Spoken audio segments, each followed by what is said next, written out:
ॐ अज्ञानातिमिरान्धस्य ज्ञानाञ्जनशलाकया चक्षुरुन्मीलितं येन तस्मै श्रीगुरवे नमः।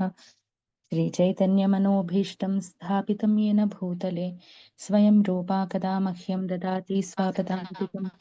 वन्देऽहं श्रीगुरोः श्रीयुतपदकमलं कृष्णोन् वैष्णवां च श्रीरूपं सागरजातं सहगणरघुनाथान्वितं तं सजीवं साद्वैतं सावधूतं परिजनसहितं कृष्णचैतन्यदेवं श्रीराधाकृष्णपादान् सहगणललिता श्रीविशाखान्वितांश्च।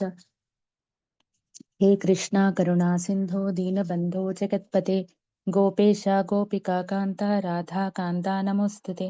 तप्तकाञ्चन गौराङ्गी राधे बृन्दावनेश्वरी वृषभानुसुते देवी प्रणमामि हरिप्रिये। वाञ्छाकल्पतरुभ्यश्च कृपा सिन्धुभ्य एव च पतितानां पावनेभ्यो वैष्णवेभ्यो नमो नमः। नमो विष्णुपादाय कृष्णपृष्ठाय भूतले श्रीमते भक्तिवेदांत स्वामी इति नामिने।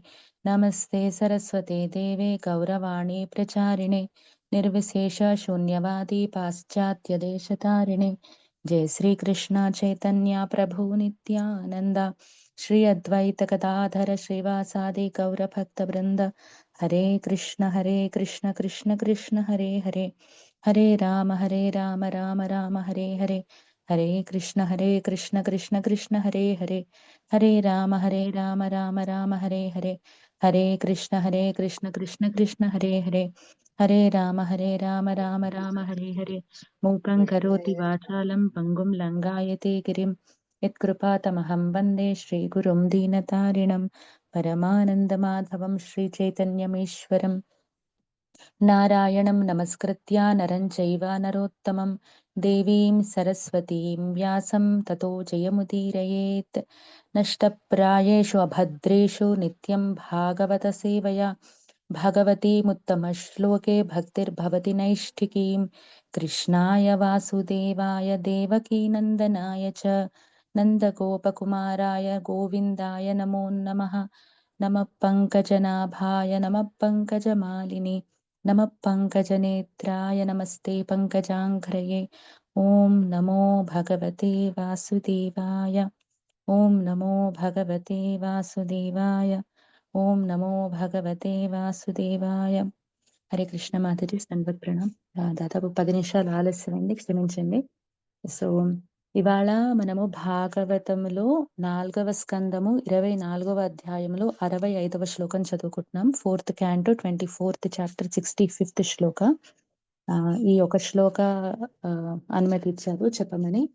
ముందు శ్లోక చూద్దాము. చూసే ముందు భాగవతం విషయాన్ని ఇక్కడ శివగీతము అనే పేరుతో ఈ అధ్యాయం మొదలైంది. అంటే రుద్రుడు ఇక్కడ ప్రతి చోట మీకు రుద్ర ఉవాచ అని వస్తూ ఉంది. బహుశా మీరు గమనించే ఉంటారు, మీరు ఇన్ని శ్లోకాలు చదువుకున్న వాళ్ళు. ఇది రుద్రుడి యొక్క గీత. రుద్ర అంటే సాక్షాత్ శివుడు, ప్రచేతస్ అని మనం చెప్పుకుంటున్నాం కదా. ఈ ప్రచేతసులకు ఆయన 33వ శ్లోకం నుంచి దాదాపుగా ఆఖరి శ్లోకం వరకు కూడా ఆయన రుద్ర గీత చెప్తున్నారు. అంటే ఆయన గీత అంటే ఏంటి? ఆయన భగవంతుడి యొక్క మాటలు చెప్తారన్నమాట. భగవంతుడి యొక్క గొప్పతనాన్ని సాక్షాత్తు రుద్రుడు అంటే శివుడు పొగుడుతున్నారు. ఆ విషయాన్ని మనం చెప్పుకుంటున్నాం అనమాట ఇక్కడ. సో ముందు శ్లోకం ఏంటో చూసి తర్వాత భాగవతము ఏంటి, ఇక్కడ ఏమిచ్చారు అనేది చూద్దాం. స ఏషా లోకానతి చండ వేగో వికర్షసిత్వం ఖలు కాలయానః భూతాని భూతైరనుమేయ తత్వో ఘనావలీర్వాయురివావిషహ్యః. అభిషహ్యః ఇక్కడ పాపలికి ఒక మచ్చరు. ఘనవాలిర్వాయుర్ వా అవిషహ్యః. అవిషహ్య అంటే ఇక్కడ వాయువు మేఘాలని ఎలా చెదరగొడుతుంది, కానీ అది మనకి కనపడదు. ఆ విషయాన్ని ఇక్కడ స్పెసిఫిక్ గా చెప్తున్నారు.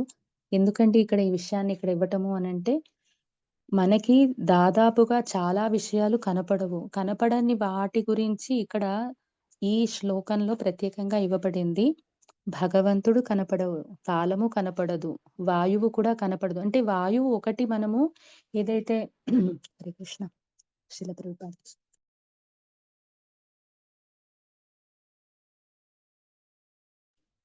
హరే కృష్ణ. వాయువు ఎలా అయితే మనకి ఇక్కడ కనపడదో, అలాగే భగవంతుడు మనకి ప్రత్యక్షంగా మన ఈ నేత్రాలతో మీమాంస నేత్రములంటారు. వీటికి ఆయన కనపడరు. అలాగే కాలము కనపడదు. ఈ 3 విషయాలు ఈ శ్లోకాన్ని యొక్క అర్థము. సో, నేనిక్కడ ఆపి చెప్పడానికి కారణం ఏమిటి అనంటే, మొత్తము కూడా ఈ ట్రాన్స్‌లేషన్‌లో ఉన్న ఈ 3 విషయాలని మనం ఇప్పుడు చర్చించుకుంటున్నాము. దాని ట్రాన్స్‌లేషన్ ఇప్పుడు చూద్దాం ఒకసారి. దేవా! నీ పరమాధికారమును ప్రత్యక్షముగా అనుభూతమొరచుకొనుట సాధ్యపడకున్నను ప్రతిదియు కాలక్రమమున నశించిపోవుట వంటి ప్రపంచ కలాపములను గాంచి దానిని కొద్దిగా అంచనా వేయవచ్చును. కొంచెమే మనం అంచనా వేస్తాం కానీ పూర్తిగా కూడా మనం తెలుసుకోలేము. కాలవేగము అతి ప్రచండమైనది. ఒక జంతువు వేరొక జంతువుకు ఆహారమైనట్లు ప్రతిదియు ఇంకో దానిచే నశింపజేయబడుచున్నది. ఆకాశమునందలి మేఘములను వాయువు చెల్లాచెదరు చేసినట్లు కాలము సమస్తమును చిన్నాభిన్నము కావించును. సో, ఇక్కడ మీరు గమనించినట్లున్నారు. సో, పరమాధికారం మనం భగవంతుడిది ప్రత్యక్షముగా మనము అనుభూతమునర్చుకోలేకపోయినా కూడా, మనకి జరిగే అనుభవాలని బట్టి కొన్ని కొన్ని నష్టాలు ఇక్కడ ఎక్కువ భాగం మనకేంటంటే మనిషి ఎప్పుడూ తనకి జరిగిన నష్టంతో ఎక్కువ భాగము తను కళ్ళు తెరుచుకుంటాడు. జరిగిన లాభానికి కృతజ్ఞత భగవంతుడి యందు ఉండకపోవచ్చు సాధ్యమైనంత వరకు. దాదాపుగా 100కి 90% జనాలెలా ఉంటారు మనకి తెలుసు నాతో సహా. భగవంతుడిచ్చిన దాని యొక్క బ్లెస్సింగ్స్ ఏవైతే ఉన్నాయో, భగవంతుడిచ్చిన మనకి అన్ని విషయాలలో కృతజ్ఞత ఉండకపోవచ్చు. కానీ ఏదైనా 1, 2 నష్టాలు జరిగేటప్పటికి మనకి వెంటనే కళ్ళు తెరుచుకుంటాం. ఇది భగవంతుడి వల్ల జరిగింది. ఇది భగవంతుడి వల్ల జరిగితే మిగతావి కూడా భగవంతుడి వల్లే జరిగాయి. కానీ దానికి కర్మ కారణం అని చెప్తున్నారు. కానీ కర్మ కూడా పూర్తిగా కారణమా అంటే భగవంతుడంతటి గొప్పవాడు మన పక్కన ఉన్నప్పుడు కర్మ ఒకటే కారణం అవుతుందా అంటే చూద్దాం. అది కూడా కాసేపు. సో, ఇక్కడ ఈ విషయాన్ని చెబుతూ భగవంతుడిని ప్రత్యక్షంగా మనము అనుభూతం అనర్చుకోకపోయినా, అది సాధ్యపడకపోయినా, మనకి జరిగే అనుభవాల ద్వారా ఆయనని కొంచెము, చాలా కొద్దిగా ఆయనని మనము అంచనా వేయొచ్చు. అంచనా వేయొచ్చంటే ఇలా ఉంటారు. ఎస్టిమేట్ అన్నమాట. మనం ఇలా ఉంటారు, ఇలా చేస్తారు అని మనము కొంత ఆయన గురించి ఓకే. ఊహించవచ్చు. తర్వాత ఇక్కడ ఇంకొక మాట చెప్పారు. ఇది రెండో విషయం ఇక్కడ. కాల వేగము. కాల వేగము అనంటే మనకి నిజానికి సమయము ఎవరి కోసము ఆగదని చెప్తాం. మనం చెప్తాం కదా! ఒక క్షణం గడిచిపోతే దానిని మనం బిలియన్ డాలర్స్ ఇచ్చి కొన్నా ఇది లేదు. అది ప్రపంచవ్యాప్తంగా మనకు తెలిసిన విషయం. అన్నిటికంటే the most precious thing in the world is time అని చెప్తాం కదా! సో, అటువంటి సమయం గురించి ఇక్కడ మాట్లాడుతున్నారు. ఆ సమయము ప్రచండ వేగము. మామూలు వేగంగా వెళ్ళట్లేట. చాలా, చాలా, చాలా అతి శీఘ్రంగా, వేగంగా, చాలా తొందరగా కదులుతుందని చెప్తున్నారు. పైగా ఇంకొకటి మూడవ విషయము. ఒకదానిని ఇంకొకటి ఆహారం కిందకి తీసుకుంటున్నాయి. అంటే ఇక్కడ ఈ విషయం ఎందుకు చెప్పడం మనకి తెలీదా అంటే, మనము కూడా కాలగతిలో కలిసిపోతాము. ఈ విషయాన్ని చెప్తున్నారనమాట. మనం కూడా కాలగతిలో కలిసిపోతాము. కానీ అది ఎలా తెలుస్తుంది అనంటే, అది మనకి ప్రత్యక్షంగా అంటే ప్రత్యక్షంగా కనపడదు. మన కళ్ళకి కనపడనివి కేవలం అనుభవద్వారంగా తెలుసుకోమని ఇక్కడ చెప్తున్నారు. అయితే ఇది భాష్యము చదివిన తర్వాత నేను ఒక్కసారి రుద్రగీత మనకి మొదటి నుంచి ఆయన ఏమంటున్నారో చూసి చూద్దాం. సో, భాష్యం ఒకసారి చదువుకుందాం దీంట్లో. ప్రకృతి నియమముననుసరించి వినాశకార్యము అనంతముగా జరిగిపోవచ్చున్నది. శాస్త్రజ్ఞులు, తత్వవేత్తలు ఇది మళ్ళొకసారి చెప్తున్నాను. ఇది 65వ శ్లోక. 4వ స్కందము 24వ అధ్యాయము 65వ శ్లోకం. ఎవరైతే ఇప్పుడు జాయిన్ అయిన వారు వాళ్ళ కోసం చెప్తున్నాను. సో, భాష్యం చదువుతున్నానండి. ప్రకృతి నియమముననుసరించి వినాశకార్యము అనంతముగా జరిగిపోవుచున్నది. శాస్త్రజ్ఞులు, తత్వవేత్తలు, కార్మికులు వారే కాక ప్రతి ఒక్కరూ సమస్తమును శాశ్వతముగా చేయవలెనని యత్నించుచున్నను. ఈ భౌతిక జగత్తునందు ఏదియును శాశ్వతము కాదు. విజ్ఞాన శాస్త్రము ద్వారా మనుజుని ఆయువు చివరకు శాశ్వతము కాగలదని మూర్ఖుడైన శాస్త్రజ్ఞుడొకడు ఇటీవల ప్రకటించియున్నాడు. కొందరు శాస్త్రజ్ఞులు ప్రయోగశాలలో జీవజాలమును సృష్టించుటకు కూడా యత్నించుచున్నారు. ఈ విధముగా లేదా మరో విధముగా ప్రతి ఒక్కడు దేవదేవుని అస్తిత్వమును, పారమాధిక్యమును త్రోసిపుచ్చుటయందే మునిగియున్నాడు. కాని భగవంతుడెంతటి శక్తిమంతుడనగా మృత్యువు రూపమున సమస్తమును అతడు నశింపజేయగలడు. కనుకనే భగవద్గీత 10.34వ శ్లోకం శ్రీకృష్ణ భగవానుడు తర్వాత మృత్యువు సర్వహరశ్చాహం ఇక్కడ సర్వము హరించటము అనంటే పూర్తిగా తీసేయటము. అహం నేను తీసేస్తున్నానని చెప్తున్నాడు. మృత్యుః సర్వహరశ్చాహం సమస్తమును రింగువేయునట్టి మృత్యువును నేనే అని పలికెను. భౌతిక జగత్తునందు నాస్తికులు కూడబెట్టిన సమస్తమును హరించువాడు కనుక అతడు వారికి మృత్యువు వంటివాడు. ప్రహ్లాదుని తండ్రియగు హిరణ్యకశిపుడు భగవంతుని అస్తిత్వమును ఎల్లప్పుడూ త్రోసిపుచ్చడివాడు. భగవానునిపై అచంచలమగు విశ్వాసమును కలిగియున్నందున తన 5 ఏళ్ల పుత్రుని కూడా అతడు సంహరింప యత్నించెను. కాని తదనంతర కాలమున శ్రీకృష్ణుడు నరసింహస్వామిగా ఆవిర్భవించి పుత్రుని సమక్షముననే హిరణ్యకశిపుని వధించెను. శ్రీమద్ భాగవతము 1.13.47 శ్లోకమునందు తెలుపబడినట్లు సంహార కార్యము సహజమైనది. జీవో జీవస్య జీవనం. ఒక జంతువు ఇంకొక జంతువునకు ఆహారమగును, కప్ప పామునకు ఆహారము, పాము ముంగీసకు ఆహారము, ముంగీస ఇంకొక జంతువునకు ఆహారము. ఈ రీతిగా భగవంతుని దివ్య సంకల్పముతో వినాశ కార్యము జరిగిపోవుచుండును. దీని యందు భగవంతుని ప్రత్యక్ష ప్రమేయమును మనం గాంచజాలకున్నను. కృష్ణ భగవంతుని ప్రత్యక్ష ప్రమేయమును మనము గాంచజాలకున్నను, వినాశ కార్యమును అతని ప్రమేయమును అనుభూతమనర్చుకొనవచ్చును. వాయువుచే మేఘములు చెల్లాచెదరగుటను మనము గాంచవచ్చును. వాయువును గాంచుట సాధ్యపడదు కనుక ఆ కార్యం ఎట్లు జరుగునో చూడలేకున్నను మేఘములు చెదిరిపోవుట మనకు కనపడును. అదే విధముగా మనము భగవంతుని ప్రత్యక్షముగా చూడజాలకున్నను వినాశ కార్యమును అతడు నియంత్రించునని తెలుసుకొనవచ్చును. అతనికి లోబడి వినాశ కార్యము అతి దారుణముగా జరిగిపోవచ్చునను నాస్తికులు మాత్రం దానిని చూడలేకపోతున్నారు. సో ఇక్కడ ఏమిచ్చంటే జరిగిపోవచ్చునను నాస్తికులు దానిని గాంచజాలరు. సో ఇక్కడ అన్ని చెప్పిన తర్వాత ఇంత ఎదురుగా బాబు ఇవన్నీ కనపడుతున్నాయి, జరుగుతున్నా కూడా మనము కొంతవరకు అర్థం చేసుకోగలమేమో భక్తులం అయ్యుండి. నేనైతే భక్తుడిని కాదు, ఫాలోవర్‌ని కనీసం. సో కనీసము నాస్తికులు మాత్రం అది కూడా గమనించలేకపోతున్నారు. ఆ విషయాన్ని చెప్తున్నారన్నమాట. ఇంకా ఎప్పుడు తెలుసుకుంటారని. అయితే ఇందులో ఒక్కసారి వెనక్కి వెళ్దాము. మనకి ఇక్కడ ప్రాచీన బర్హి అనే ఒక రాజు ఉన్నారు. మీరందరూ అవన్నీ చదువుకొని ఇటొచ్చున్నారు. జస్ట్ ఒక్కసారి ఒక రీక్యాప్ అన్నమాట. ప్రాచీన బర్హి రాజు, ఆయన మహారాజు. ఆయన కాలములో ఆహ్, ఎటువంటి ఆహ్, ఎటువంటి అరాచకాలుండేవి కావు.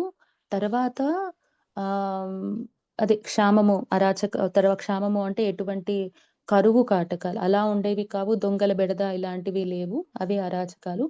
తర్వాత అందరూ ప్రజలు చాలా ఆనందంగా ఉండేవారు. మీకు గుర్తున్నట్టయితే మీరందరూ దక్షయజ్ఞం నుంచి చూసుకొని వచ్చారు. దాదాపు ఇది 24వ అధ్యాయం కదండీ! దక్షయజ్ఞం మనకు 2వ అధ్యాయంలో వచ్చింది. 2వ అధ్యాయంలో మీరు చూసినట్టయితే ఆ సమయంలో 3, 4 మీరు దాదాపుగా 4గో అధ్యాయానికి దక్ష వినాశనం అవుతుంది. ఆ సమయంలో అనుకుంటూ ఉంటారన్నమాట. ఇది నిజానికి దక్షయజ్ఞం ఇక్కడ ద్రక్షారామం, యాక్చువల్‌గా ద్రాక్షారామం కాదు. ద్రక్షారామం అంటాము. మనకిక్కడ గోదావరి జిల్లా దగ్గర ఉన్నది. ఆ భీమవరం దగ్గర. సో, ఈ ద్రక్షారామంలో దక్షుడు యజ్ఞం చేస్తున్నారు.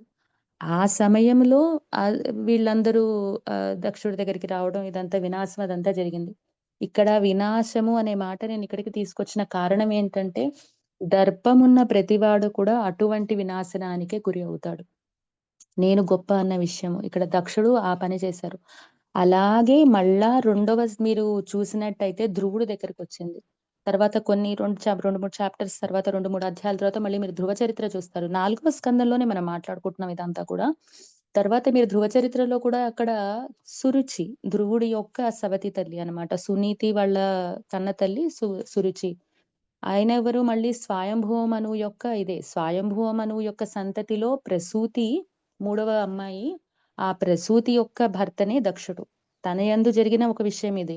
అదే స్వయంభువ మనువు యొక్క కొడుకైన ఉత్తానపాదుడి యొక్క కొడుకు ధ్రువుడు అన్నమాట.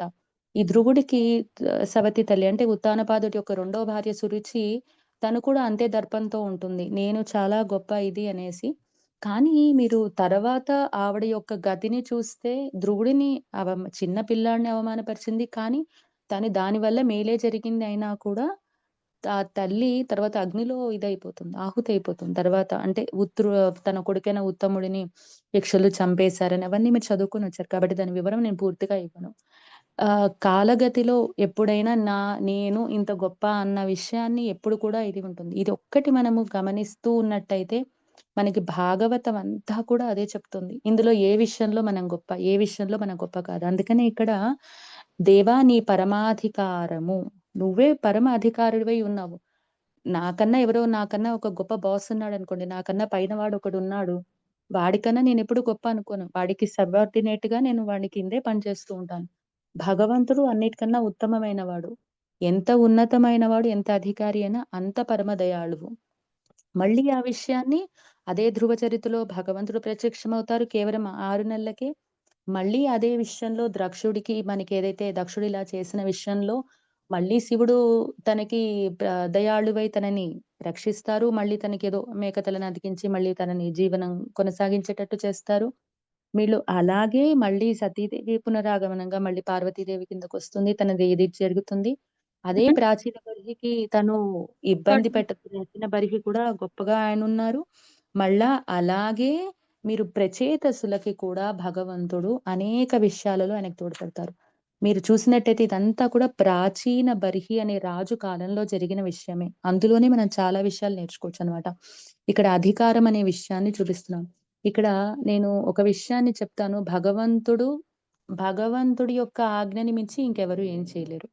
అలాగే భగవంతుడి యొక్క కరుణ కూడా అలాగే ఉంటుంది. కానీ భగవంతుడి యొక్క ప్రళయము కూడా అంతే గొప్పగా ఉంటుంది. సో, భగవంతుడికి మించినదేది లేదు. కాబట్టి ఆయనని అసమౌర్ధ్వ అనే ఒక మాటొస్తుంది మనకి మొదటి అధ్యాయంలో. అసమౌర్ధ్వ అంటే ఏంటంటే అంటే మనకి ఎప్పుడు కూడా అనే మాట ముందు చేరిస్తే అది లేదు అని అర్థం వస్తుందనమాట. అంటే ఇది కాదు అని అర్థము. సమ ఊర్ధ్వ ఆయనతో సమానమైన వాళ్ళు లేరు. ఊర్ధ్వ అంటే ఆయన కన్నా ఉన్నతమైన వాళ్ళు లేరు. అసమౌర్ధ్వ అనే పదంతో ఇక్కడ భగవంతుడిని కీర్తిస్తాం. అదే పదాన్ని ఇక్కడ ఇస్తున్నారు. సరే నేనిప్పుడు ఈ ప్రాచీన బర్హి గురించి చెప్తూ, ప్రాచీన బర్హి యొక్క సంతానమైన ప్రచేతసులు. ఈ ప్రచేతసులు ఎవరైతే ఉన్నారో వీళ్ళు వీళ్ళు చాలా మంది ఉన్నారు. వాళ్ళందరికీ పేరు ప్రచేతసులుగా ఇచ్చారు. వీళ్ళందరినీ ప్రాచీన బర్హి వాళ్ళందరూ చాలా అంటే ఎలా అంటే తండ్రి ఆజ్ఞకి బద్ధమైన ఉన్నవాళ్ళు, బాగా చదువుకున్న వాళ్ళు, అత్యంత భక్తి కలిగిన వాళ్ళు, సాక్షాత్‌గా భగవంతుడే దేవాది దేవుడు కృష్ణుడు అని ఎరిగి వాళ్ళు తెలుసుకుని ఆయనకి సంపూర్ణంగా శరణాగతి చేసిన వాళ్ళు. అంత గొప్పవాళ్ళు ప్రచేతసులనమాట. అటువంటి వాళ్ళని ప్రాచీన బరిహి ఏం చేశారు అనంటే, సరే వాళ్ళని ఒక విషయం మీద పంపించారు. ఉత్తర దిక్కుకు పంపించారు. సో, అక్కడ ఒక గొప్ప పెద్ద సరోవరం ఉంది. ఆ సరోవరము ఇదంతా మీరు చదువుకొనొచ్చారు కదా! ఒకసారి అది రీక్యాప్. సో, ఇదంతా పెద్ద సరోవరము. అది ఎంతగా ఉంది అంటే ఒక సముద్రం అంత ఉందిట. ఆ సముద్రం దగ్గర వాళ్ళకి అది చూడగానే చాలా ఆహ్లాదకరంగా ఉంది. చుట్టుపక్కల ఉన్న వాతావరణం బావుంది. అందులో ఉన్న ఏవో తామర పూలు, అక్కడేవో పక్షులు కిలకిలా రావాలు అవన్నీ చాలా బావున్నాయి. వాళ్ళకి ఇది చక్కటి ప్రదేశము. మనం కూర్చొని భగవంతుడి గురించి అంటే ధ్యానం చేయటానికి బాగుంది అని అనుకున్నారు. అనుకున్న కాసేపటికి ఆ సరోవరం నుంచి ఒక పెద్దగా ఏదో శబ్దం చేస్తూ కొంతమంది బయటకొస్తున్నారనమాట. వీళ్ళు ఆశ్చర్యపోయారు. ఈ సరోవరం నుంచి ఎవరొస్తున్నార్రా ఈ సమయానికని. చూస్తే సాక్షాత్తుగా శివుడు తన భూతగణాలతో, మొత్తం గణాలతో ఆయన పైకొస్తున్నారనమాట. ఆయన పైకి వచ్చి, ఆయన సరోవరం నుంచి బయటికొచ్చారు. వచ్చి ప్రచేతసులకి దర్శనమిచ్చారనమాట. అంటే ఆయన ఆ సమయానికి అక్కడికొస్తున్నారు. సో, వీళ్ళు చాలా చాలా ఆనందపడ్డారు. ఎందుకంటే శివుడు మీకు ఇంకొక విషయం చెప్పాలి. ఇక్కడ ఏమి కాంట్రోవర్సీ లేదు. శివుడు విష్ణువుకి సమానమే. ఇద్దరు శివుడు, విష్ణువు దాదాపుగా ఒకరే.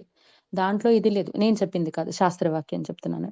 సో, ఇందులో కాకపోతే శివుడిని ఎలా పోలుస్తారు మనకిక్కడంటే, ఇక్కడ శివుడు పెరుగుతో సమానం అని చెప్తారనమాట. అంటే పాల నుంచి వచ్చిన పదార్థం పెరుగవుతుంది. మనం కూడా భగవంతుడి నుంచి వచ్చిన వాళ్ళం. అలాగే సాక్షాత్తు శివుడు కూడా కృష్ణుడి నుంచి వచ్చిన వాడే. తను కూడా భగవంతుడి యొక్క అన్ని గుణాలను పుణికిపుచ్చుకొని ఉన్నారు. కానీ తిరిగి మళ్ళీ ఆయన పాలవుతారా అంటే అలా అవ్వలేరు. అందుకనే ఇక్కడ విస్తారాలకి, తర్వాత అవతారాలకి, అక్కడి నుంచి వచ్చిన మనలాగా పార్ట్ అండ్ పార్సిల్ అంటే మనం భగవంతుడి నుంచి వచ్చిన జీవులకి చాలా తేడా ఉంటుంది.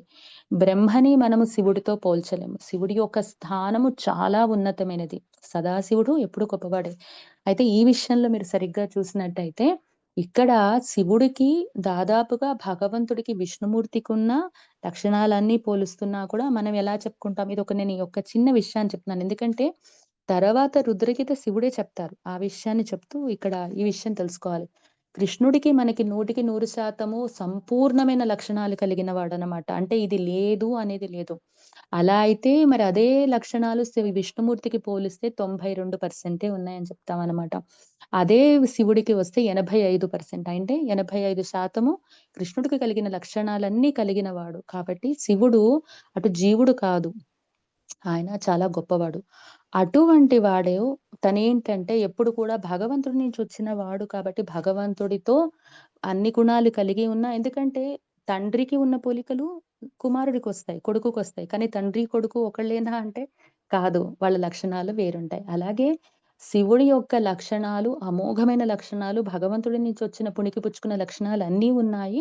కానీ ఆయన మాత్రం తనని గొప్ప భక్తుడిగానే తను ఒక గొప్ప భక్తుడిగానే ఉండిపోతారు. అందుకనే మనము ఆయనని భక్తులందరిలోకి, వైష్ణవులందరిలోకి చాలా గొప్ప భక్తుడు అని చెప్తాం.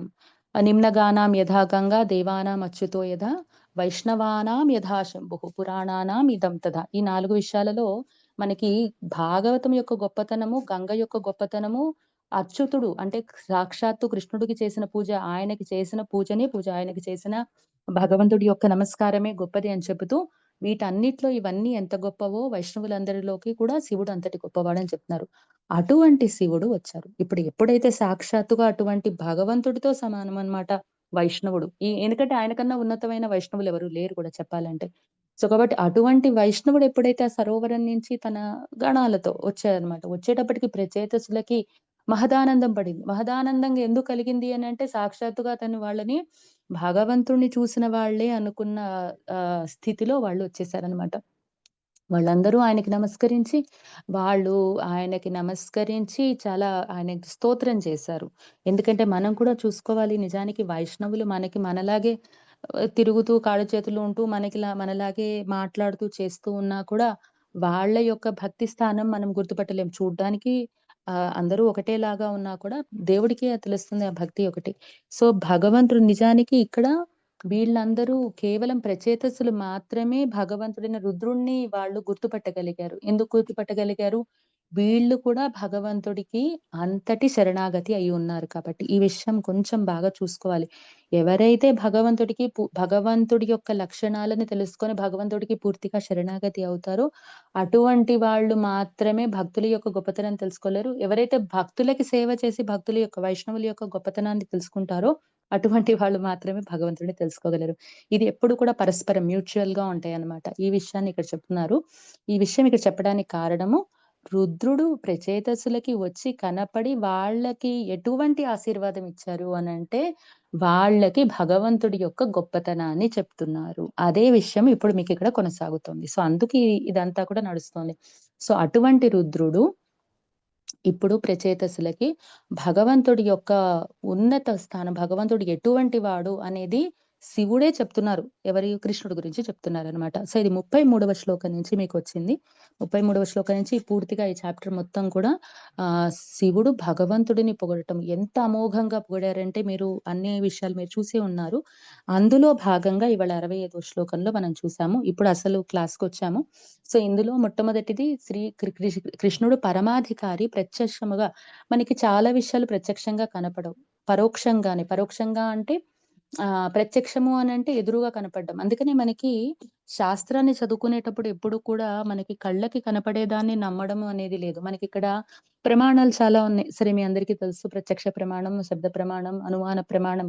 ఈ ప్రమాణాలన్నిటిలోకి మనం శబ్ద ప్రమాణాన్ని బాగా తీసుకుంటాం. అంటే విని భగవంతుడి గురించి తెలుసుకునేది. వేదాలు కూడా అందుకనే శృతి అనే మాట చెప్తారు. వాటిని విని నేర్చుకుంటాం. విని అంటే ఎవరి దగ్గర నుంచి వింటాం? ప్రామాణికమైన వాళ్ళు. ఆప్తవచన. ఆప్తవచన అంటే ఎవరైతే మనకి ఆప్తులు ఋషులే. వాళ్ళు మనకి ఎంతో దయతో ఇటువంటి శాస్త్రాన్నిచ్చారు. వాళ్ళ నుంచి తెలుసుకునేది ప్రామాణికం. ఇక్కడ సాక్షాత్తుగా గొప్ప వైష్ణవుడైన రుద్రుడు, సాక్షాత్తుగా శివుడు చెప్పారు భగవంతుడి గురించి. ఇందులో ఇంక సందేహం ఏముంటుంది? ఇందులో అసలు సందేహమే లేదు. సాక్షాత్తుగా వైష్ణవుడు ఈ విషయాన్ని చెప్పినప్పుడు మనం దీన్ని ప్రామాణికంగా తీసుకోవాలి. ఇక్కడ ఆయన ఏమంటున్నారు అంటే పరమ అధికారి. ఆయనకి మించిన బాస్. ఆయనకి మించిన గొప్ప ఉన్నత స్థానంలో ఉన్నవాళ్ళు ఎవరు లేరు. అని చెప్తూ ఆయన అంటే ఆయన ఏది చేయాలనుకుంటే అది చేయగలరు. ఇక్కడ శాస్త్రం మరి ఈ విషయం మనకెలా తెలుస్తుంది? ఎందుకంటే మనము మీరు ఎస్ఎస్ఆర్ క్లాసెస్‌లో వాటన్నిటిలో చూస్తుంటారు. హి ఈస్ ద సుప్రీం కంట్రోలర్. ఆయనే అన్నిటికి ఆయనే అన్నిటిని నియంత్రించగలడు.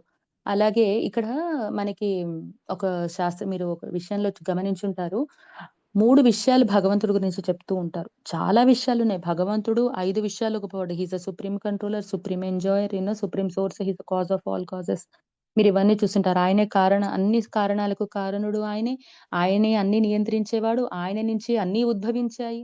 అలాగే ఆయనే అన్నిటికి భోగాన్ని అంటే ఆయనే భోక్త. అంటే ఆయన కన్నా ఆయనే అన్నీ అనుభవించేవాడు. ఇలా మనకన్నీ చెప్తున్నప్పుడు ఆయన ఎప్పుడూ కూడా ఎటువంటి ఆహ్, హ్మ్, దాన్నేమంటారు తప్పు అనేది చెయ్యడు. మీరు ఇదేంటి ఇవన్నీ చెప్తూ తప్పు చెయ్యరు అనంటే, ఆయన యొక్క కాలిక్యులేషన్ ఎంత బాగా ఉంటుందంటే ఎందుకంటే కొన్ని కొన్ని ఇన్సిడెంట్స్ రీసెంట్‌గా మీరు కూడా వినే ఉంటారు. ఎవరైనా భక్తులు ఏదో విషయం మీద అతి దారుణంగా ఇబ్బంది పడి ఆహ్, ప్రాణాన్ని వదిలేసినప్పుడు అసలు పూర్తిగా మనసు చెలించిపోతుంది. అంటే ఇక్కడ చెలించిపోవడం అంటే ముందు ఆయన పోయారన్న బాధ ఒకటి ఉంటుంది డెఫినెట్‌గా. రెండోదేంటి అనంటే భక్తులకి ఇటువంటిది ఎందుకిలా జరిగింది అనంటే సరే ఆ విషయం మీద చాలా విజయం జరిగినా కూడా భగవంతుడి యొక్క కాలిక్యులేషన్ అంటే భగవంతుడి యొక్క ఆయన రాసే లెక్కలు మనకి అర్థం కావు. ఎందుకు అనంటే ఆయన కేవలం మనకి ఈ జన్మలో నిన్న మొన్న విషయాలే సరిగ్గా గుర్తుండవు. మన చిన్నప్పటి విషయాలు గుర్తుండవు. మనం ఎటువంటి తప్పులు చేశామో, పుణ్యాలు చేశామో, పాపాలు చేశామో మనకి కొంతవరకు ఏమైనా గుర్తుండొచ్చేమో. కిందటి జన్మది గుర్తులేదు. రెండవ జన్మవి గుర్తులేవు. 100 జన్మల క్రితంవి గుర్తులేవు. కనీసం అలాగా మనము కొన్ని కోటాను కోట్ల జన్మల నుంచి వస్తున్నాం. వాటన్నిటిని సమాహారపరిచి ఆయన ఎక్కడా కూడా ఒక 0.01% కూడా తేడా లేకుండా మనకి కరెక్ట్‌గా అంటే యాక్యురేట్ అంటాం కదా! అటువంటి ఫలితాన్ని ఆయన మాత్రమే ఇవ్వగలరు. కాబట్టి ఆయన చేసే విషయాల్లో ఎక్కడా కూడా మనము తప్పు పట్టలేం. ఎక్కడా అంటే ఎక్కడా కూడా ఈ విషయంలో ఇది తప్పు చేశారండి. ఇది ఇలా చేసుంటే బాగుండేది. ఇలా కాకుండా ఇలా అయ్యుంటే బాగుండేది అనే విషయం మీరు వేలెత్తి మొత్తం భాగవతం మొత్తంలో చూపించినా కూడా మీకసలు ఆ విషయమే కనపడదు. కారణం ఏంటి? కారణం ఏంటి అనంటే, అంత గొప్పగా అంటే భగవంతుడి కన్నా అధికారి ఎటువంటి అధికారి అనంటే, మన కర్మ ప్రకారం ఎలాగో ఇస్తారు. ఎటువంటి అంటే ఎటువంటి లోపం లేకుండా మనకిచ్చే ఫలితాన్నిస్తారు. ఆయనే సర్వ ఫలప్రదాత. భోక్త, తర్వాత ఫలప్రదాత. ఆయన కూడా అటువంటి ప్రదాత. కానీ ఇటువంటి విషయంలో కూడా ఆయన యొక్క కరుణ కూడా ఇంకా చాలాగా ఉంటుంది. ఇప్పుడు మనం కొన్ని కొన్ని విషయాల్లో నేనొక చిన్న మీకు ఇన్సిడెంట్ చెప్తాను. ఇప్పుడు పరోక్షంగా భగవంతుడు కనపడతారు. అంటే ప్రత్యక్షంగా ఎదురుగా కనపడకపోయినా పరోక్షంగా చాలా విషయాల్లో ఆయన మనకి ఇది చేస్తారు. ఇప్పుడు మీకు మీకందరికీ కథ తెలిసే ఉండొచ్చు. ఒకసారి ఒక ఇది ఎప్పుడో ఒక 3, 4 ఇయర్స్ బ్యాక్ విన్నాను. కలకత్తాలో ఉన్న గుడి రాధా గోవింద్, శ్రీ రాధా గోవింద్ మందిరం అన్నమాట. కలకత్తాలో దాదాపు 5, 6 గుళ్ళున్నాయి. అది దాదాపుగా మొదటిది చాలా పాతది రాధా గోవింద్ మందిరం ఉంటుంది. చాలా బావుంటుంది. సో, ఆ మందిరంలో ఆహ్, ఆ మందిరానికి ఎవరో ఒకళ్ళు ఫోను జేశారు. వాళ్ళు ఫోను చేసి వాళ్ళేమడిగారు అనంటే, మా ఇంట్లో ఒక ఆవిడ వచ్చి ఉన్నారు. అయితే షీ ఈస్ ఫ్రమ్ ఫారెన్ అనమాట. ఆవిడ బయట దేశం నుంచి వచ్చిన ఆవిడ. ఆవిడ మా ఇంట్లో ఉన్నారు. ఆవిడ దాదాపుగా ఇప్పుడు చరమస్థాయి చివరి దశలో ఉన్నారు. ఆవిడ భగవంతుడు అంటే కృష్ణుడిని చూస్తూ తను వెళ్ళిపోవాలి. కాబట్టి మా ఇంట్లో ఎటువంటి రాధాకృష్ణ విగ్రహాలు కానీ, ఫోటోస్ కానీ ఏమీ లేవు. మీరు మీ గుడి నుంచి పంపిస్తే చేస్తామని ప్రెసిడెంట్‌కి రాధా గోవింద మందిరంలో ఉన్న ప్రెసిడెంట్‌కి ఫోను కాలొచ్చింది. ఇదంతా దాదాపు చాలా రోజుల క్రితం జరిగిన విషయం. అయితే వెంటనే తనన్నారు, "తప్పకుండా అండి" అని చెప్పారు. వాళ్ళ అడ్రెస్ తీసుకున్నారు. ఆయన మొత్తము రాధాకృష్ణ ఫోటో అదేదో క్యాలెండర్ లాంటిది ఏదైనా పంపిద్దామనేసి దబదబా వాళ్ళ ఆహ్, టె గుడిలో ఆ టెంపుల్ ప్రెసిడెంట్ ఆ గుడిలో ఉన్న దాన్నేమంటారు గిఫ్ట్ షాప్ ఉంటుందా? అలాంటి ఆ షాప్‌కి వెళ్లి అడుగుతున్నారు. "అయ్యా ఏదో ఒక రాధాకృష్ణ ఫోటో ఇస్తే వెంటనే నేను వాళ్ళకి పంపించాలి. త్వరగా చేయండి" అనంటే విచిత్రం ఏంటంటే ఒకటి కూడా లేదు. రాధా గోవింద మందిరంలో రాధా గోవింద కనీసం ఫోటోస్ ఉండాలి. ఒక్కటి కూడా లేదనమాట. ఇదేంటి విచిత్రంగా ఉంది. మన టెంపుల్‌లో పరువు పోతుంది. ఇలా లేదు అనంటే, లేదండి మొన్నే ఏదో దాన్నేమంటారు ఏవో ఫెస్టివల్స్ అవుతూ ఉంటాయి కదా! గుడిలో ఏవో అనేక రకాల వేడుకలు జరిగినప్పుడు, అప్పుడు ఏదో విశేషంగా జనాలొచ్చారు. అన్నీ అమ్ముడుపోయినాయి ఫోటోసు. కావాలంటే జగన్నాథుదుందండి, గౌరనితాయిదుందండి అనంటే, అలా వద్దయ్యా రాధాకృష్ణదే కావాలి అని చెప్పేసి, సరే అతను ఇదేమిటి రాధా గోవింద్ ఇది ఒక్కటే కూడా రాధాకృష్ణ అంటే రాధా గోవింద్ అక్కడున్న విగ్రహాలు. సో, రాధా గోవింద్ ఫోటో ఒక్కటి కూడా లేదని చెప్పి అతను వెంటనే అటు ఇటు చూసాడు. తను ప్రెసిడెంట్ కూర్చున్న కుర్చీ వెనకాలే ఒక పెద్ద క్యాలెండర్ ఉంది. ఆ క్యాలెండర్ తీసాడు. సరే ఏదో ఒకటి పంపిద్దాం అని చెప్పి క్యాలెండర్ చుట్టేసి ఏదో వాళ్ళ ఇంటికి పంపించేసాడు. పంపించారు. అయిపోయింది. తర్వాత ఒక నెల తర్వాత ఫోనొచ్చింది. ఒక నెల తర్వాత ప్రెసిడెంట్‌కి ఫోనొచ్చినప్పుడు తనే అంటున్నారనమాట. తను ఏమన్నారు అనంటే ప్రెసిడెంట్ మీకు గుర్తుందా? నేను ఒకసారి ఆ ప్రెసిడెంట్‌తో మాట్లాడిన వాళ్ళు. మేము క్రితం నెల మీ దగ్గర మీరు మాకు రాధాకృష్ణ క్యాలెండర్ అది పంపించారు. అయితే మీకొక విషయం చెప్పాలి. మీరు పంపించినది రాధా శ్యామసుందర్‌ది. మీ గుడిలో రాధా గోవింద మందిరం కాబట్టి మేమది ఎక్స్‌పెక్ట్ చేసాం కానీ రాధా శ్యామసుందర్ క్యాలెండర్ మాకొచ్చింది. అయితే విశేషం ఏంటనంటే, ఇది నేను మీకెందుకు చెప్పాలి విషయం అంటే, మా ఇంట్లో ఎవరైతే ఆవిడ ఆఖరి దశలో ఉన్న ఆవిడ పోయింది. ఆవిడ చనిపోయారు. సరే ఆ కార్యక్రమాలన్నీ అయిపోయినాయి. ఆ తర్వాత జరిగిన విషయం ఏంటంటే, మీకు ఈ రాధా శ్యామసుందర్ ఈ ఫోటోస్ చూస్తూ ఆవిడ చాలా ఆనందపడుతూ అంటే ఆవిడ ఫోటోని చూస్తూ ఆవిడ తన శరీరాన్ని విడిచారు. ఈవిడే 1972లో బృందావనంలో ఆవిడ ఒకసారి బృందావనంకొచ్చారు. బృందావనంకొచ్చినప్పుడు అప్పటికి శ్రీల ప్రభుపాదుల వారున్నారు.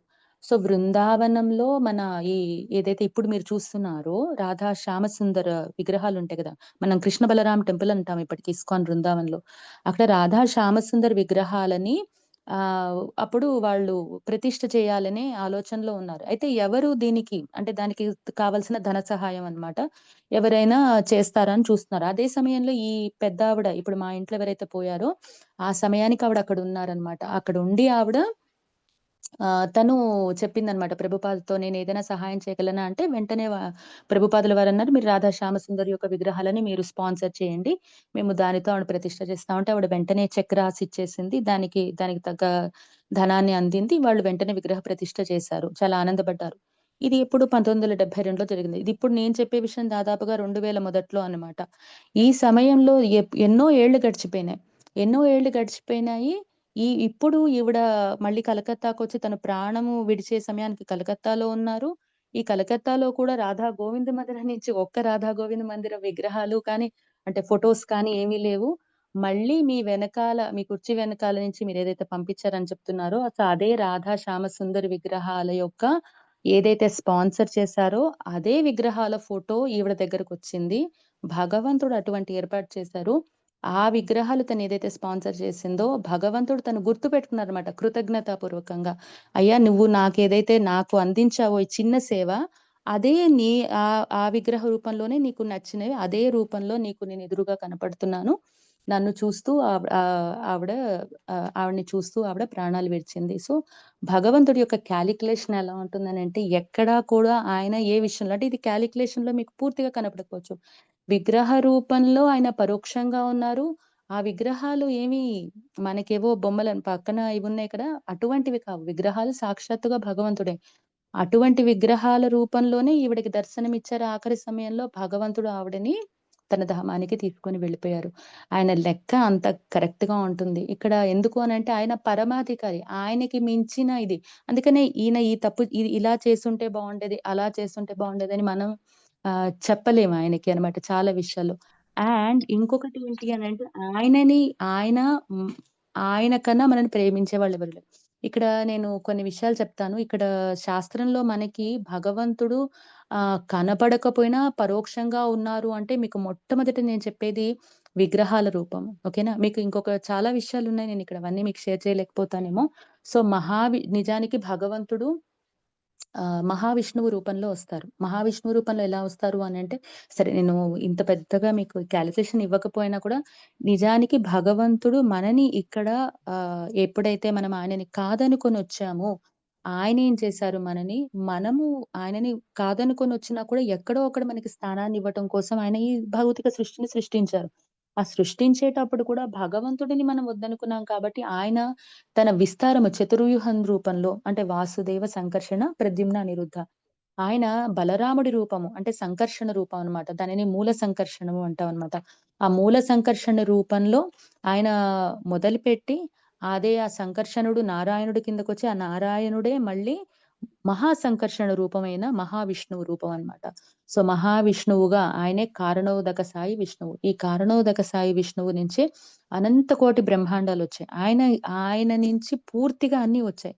సో, అన్నీ వచ్చిన ఆయన నుంచే మనకి భౌతిక జగత్తంటూ వచ్చింది. సో, అన్ని బ్రహ్మాండాలు సృష్టించిన తర్వాత మళ్ళీ ఒక్కొక్క బ్రహ్మాండంలో గర్భోదక సాయి విష్ణువు కింద ఆయన ఉంటూ, మళ్ళీ అదే గర్భోదక సాయి విష్ణువు నుంచి పూర్తిగా భౌతిక జగత్తుకు కావాల్సిన 14 లోకాలు, బ్రహ్మదేవుడిని అందరిని సృష్టించిన వాడే, మళ్ళీ మనల్ని రక్షించటానికి, పోషించటానికి మళ్ళా క్షీరోదక సాయి విష్ణువుగా వచ్చి ఆయన మనకి పూర్తిగా దాన్నేమంటారు, ఆయన యొక్క రక్షణ, పోషణ భారము ఆయన తీసుకున్నారనమాట.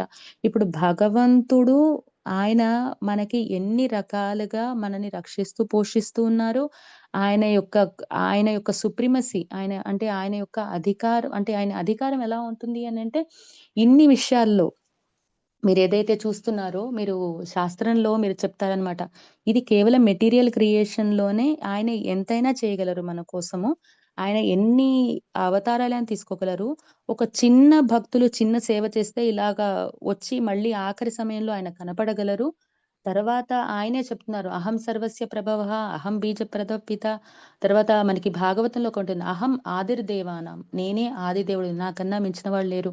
తర్వాత భోక్తారాం యజ్ఞతపసాం సర్వలోక మహేశ్వరం. నేనే పూర్తిగా అన్ని లోకాలకి గొప్ప ఉన్నతమైన అంటే అన్ని లోకాలకి ప్రభువు నేనే అని. ఇది శాస్త్రద్వారం చెప్తున్నారు. అలాగే విగ్రహ రూపంలో కూడా మనకి అనేక విషయాల్లో ఉన్నారు.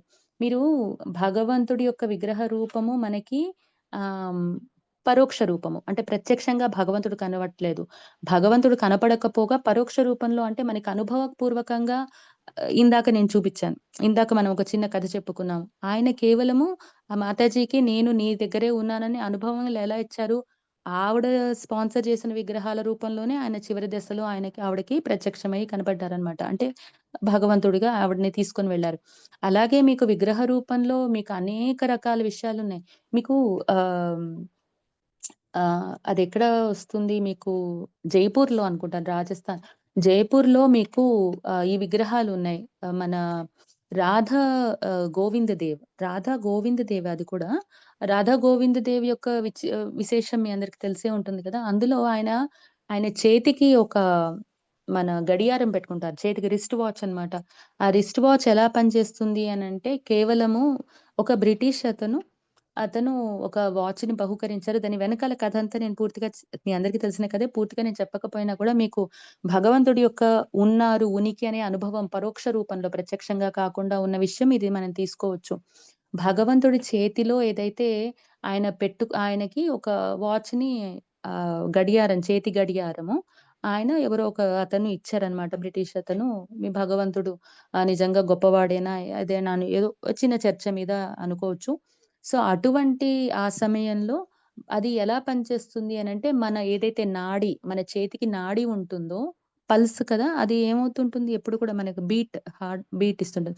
సో, పల్స్ బీట్ ఉంటుంది ఏదైతే ఉంటుందో, దాని ద్వారా ఈ వాచ్ అనేది పనిచేస్తుంది. దానికి ప్రత్యేకంగా సెల్స్ కానీ, దానికేవి అంటే లోపలున్న బ్యాటరీలు పెట్టకుండా మనం ఏదైతే ఎప్పుడైనా చేతికి పెట్టుకుంటే, మన పల్స్ ఏదైతే మన నాడి నడుస్తూ ఉంటుందో, నాడి యొక్క శబ్దం ద్వారా ఆ గడియారానికి శక్తి వస్తుంది. అప్పుడు అది గడియారం పూర్తిగా పనిచేయడం మొదలుపెడుతుంది. సో, అటువంటి గడియారాన్ని ఎప్పుడైతే మన రాధా గోవింద్ దేవ్‌కి ఆహ్, ఇచ్చారనమాట. నిజంగా మీ భగవంతుడుంటే ఇది చెయ్యరని. సరే దానికి ఏవో ఇచ్చారు. సో, మొత్తానికి భగవంతుడు ఆ గడియారాన్ని పెట్టుకుంటారు. రాధా గోవింద్ దేవ్ జైపూర్‌లో ఉన్నది. దాంట్లో ఆయన చేతికి ధరింపజేస్తారు. ఆ గడియారం చక్కగా నడుస్తుంది. మనుషులు ఎలా అయితే గడియారం పెట్టుకున్నప్పుడు పల్స్ రేట్‌తో అది ఎలా పనిచేస్తుందో, అది కూడా ఆయన పెట్టుకున్నప్పుడు అదే నాడి ద్వారా నడుస్తుంది. అంటే కేవలం భగవంతుడు ఒక విగ్రహ రూపంలో ఉన్న రాయి కాదు కదా! భగవంతుడు సాక్షాత్తుగా అక్కడున్నారు.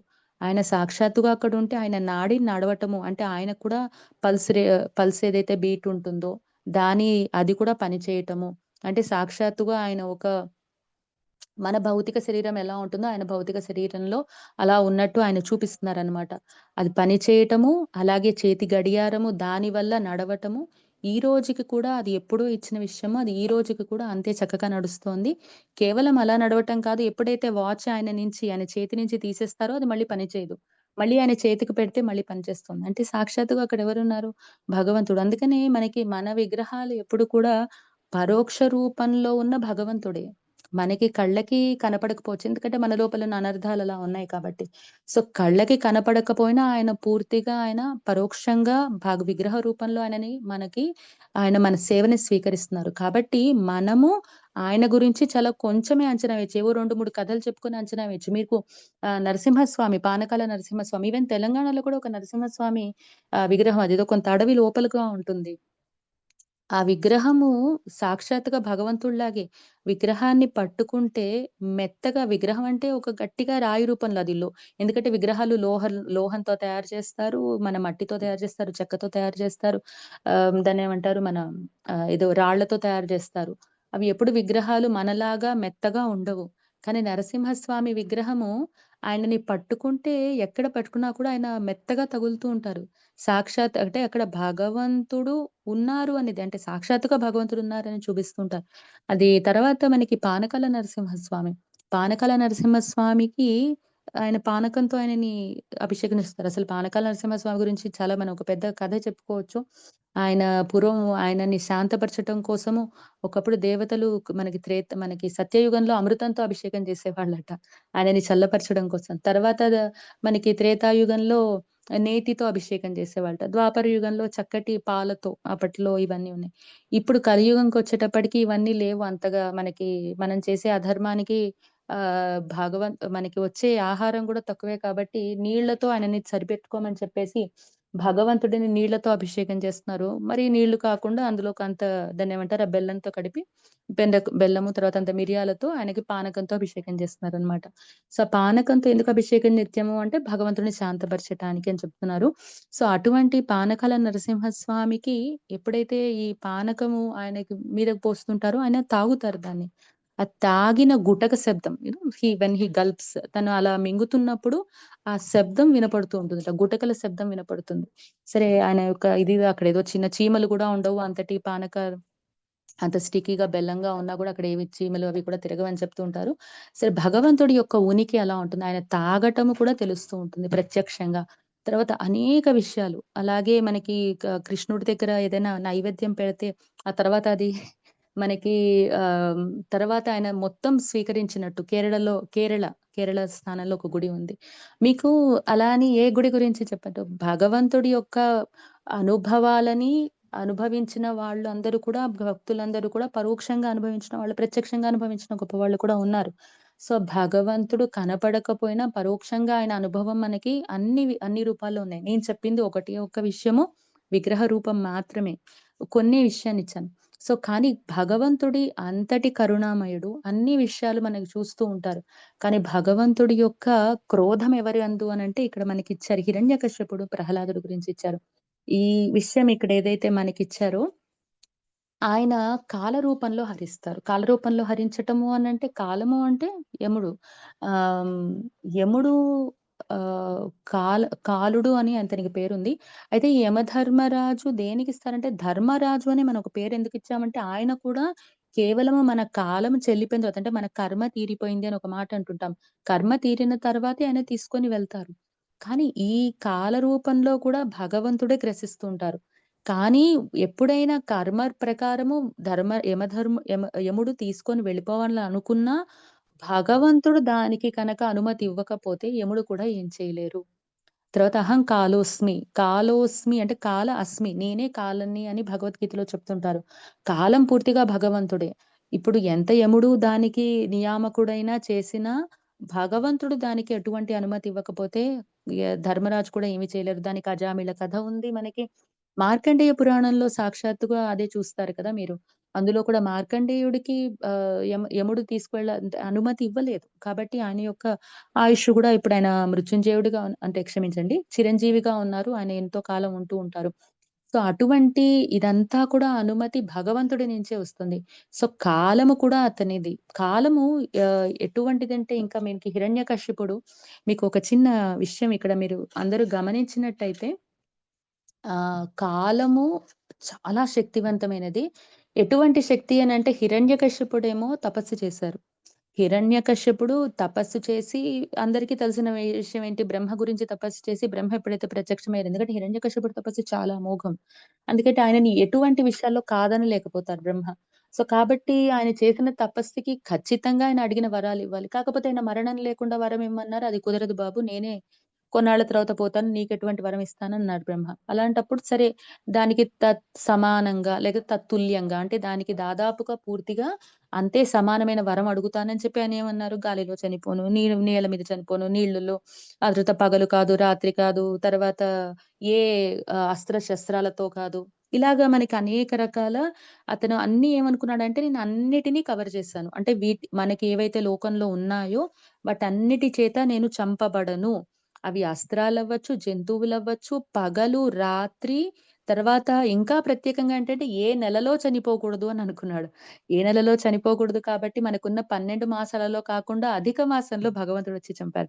ఆయనకి సాధ్యపడనిదేమీ లేదు. ఇటువంటి హిరణ్యకశ్యపుడు ఇంత పెద్ద తపస్సు చేసి వరాలడిగి తనకింక మరణము లేదు అనుకుని నిశ్చయించుకున్నాడు. అటువంటి హిరణ్యకశ్యపుడు అతను. మరి ఇక్కడ ప్రహ్లాదుడు మాత్రం ఎటువంటి తపస్సు చేయలేదు. మీరాలోచిస్తే హిరణ్యకశ్యపుడు అంతగా తపస్సు చేసి వరాలు పొందినవాడు నిలవలేకపోయాడు. ఎక్కడ అతని కాలం భగవంతుడు కాల రూపంలో వచ్చాడు. ఎటువంటి రూపం వచ్చింది? నరసింహస్వామి రూపంలో వచ్చారు. అతని యొక్క బీభత్సం ఎంతగా ఉంది అనంటే ఇంకా ఉగ్ర రూపంలో వచ్చిన స్వామి తని చీల్చి చెండాడి దాన్నేమంటారు ముక్కలు ముక్కలుగా అన్నమాట చేశాడు. అంటే ఆఫ్ కోర్స్ ఆయన తన పేగుల్ని వేసుకొని ఇది చేసి అంటే అంత భయంకరంగా చంపిన విషయం మీరు దాదాపుగా వేరే ఎక్కడ చూసి ఉండరనమాట.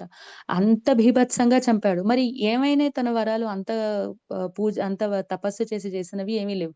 మరి ఇక్కడ ప్రహ్లాదుడిని హిరణ్యకశ్యపుడు ఎప్పుడైతే ప్రహ్లాదుడు తన భగవంతుడు విష్ణుమూర్తి అని చెప్పి ఆయనను కొలిచినప్పుడు అది నచ్చక ఆయన ఏం చేశారు, ప్రహ్లాదుడిని చంపే విషయంలో చూసారు తన కొడుకుని. తన కొడుకుని చంపటం అంటే ఇది కొడుకు కాబట్టి తనేమి ఎక్సెప్షనల్ కేసెస్ ఇవ్వలేదు. చాలా దారుణంగానే చంపారు. ఎక్కడ తను తీసుకొచ్చి ఆ ఏనుగుల కింద తొక్కిచ్చడానికి పంపించారు. అసలు ముందు చీకటి గుహలో పడేశారు. ఆ తర్వాత కత్తులతో నరికించటానికి చేశారు. ఏమీ అవ్వలేదు. కనీసం చిన్న ఘాటు కూడా పడలేదు. చీకటి గుహలో అతను అంతటి దాంట్లో ఉన్నా కూడా అతనికి భయమనేదే లేదు. తర్వాత ఏనుగుల చేత తొక్కిచ్చడం అన్నమాట. అవి మదపుటేనుగులు. మామూలు ఏనుగు కాదు. ఒక్కొక్క ఏనుగు ముందే ఇంకో 100 ఏనుగులను చంపి ఉందిట. అటువంటి మదపుటేనుగులన్నిటిని పట్టుకొచ్చారు. ఏమీ చేయలేకపోయినాయి అవి. అంటే కనీసం ఆయనని తొక్కడం అనేది సాధ్యపడలేదు వాటికి. ఇంకా పాములతో తర్వాత అగ్నిలో సాక్షాత్తుగా హిరణ్యకశిపుడి చెల్లైన హోలిక తను కాలదు అనే ఒక విషయం ఉంది. సరే అది ఇంకోసారి ఎప్పుడైనా చూద్దాం. సో, తను ఆ అగ్నిలో కూర్చోపెట్టుకుంది ప్రహ్లాదుడిని. కనీసం చిన్న బొబ్బ కూడా రాలేదు. కనీసం ఏదో కాలిన విషయం గూడా లేదు తనకి. తర్వాత ఇదంతా కుదరదని పర్వతం మించి కిందకి తోసేశారు. ఏమీ జరగలేదు. సముద్రానికి మధ్యలో తీసుకువెళ్ళి వదిలేశారు. సముద్రంలో ముంచేశారు. ఇంకసలు బయటికొచ్చే ఎందుకంటే సముద్రం మధ్యలో లోతుంటుందిటగా. అక్కడికి పంపించారు. ఏమీ అవ్వలేదు. ఇక్కడేమో ప్రహ్లాదుడు ఎటువంటి తపస్సు చేయలేదు. ప్రహ్లాదుడు ఎటువంటి తపస్సు చెయ్యని వాడు ఏమి చేసినా ప్రహ్లాదుడిని చంపలేకపోయారు.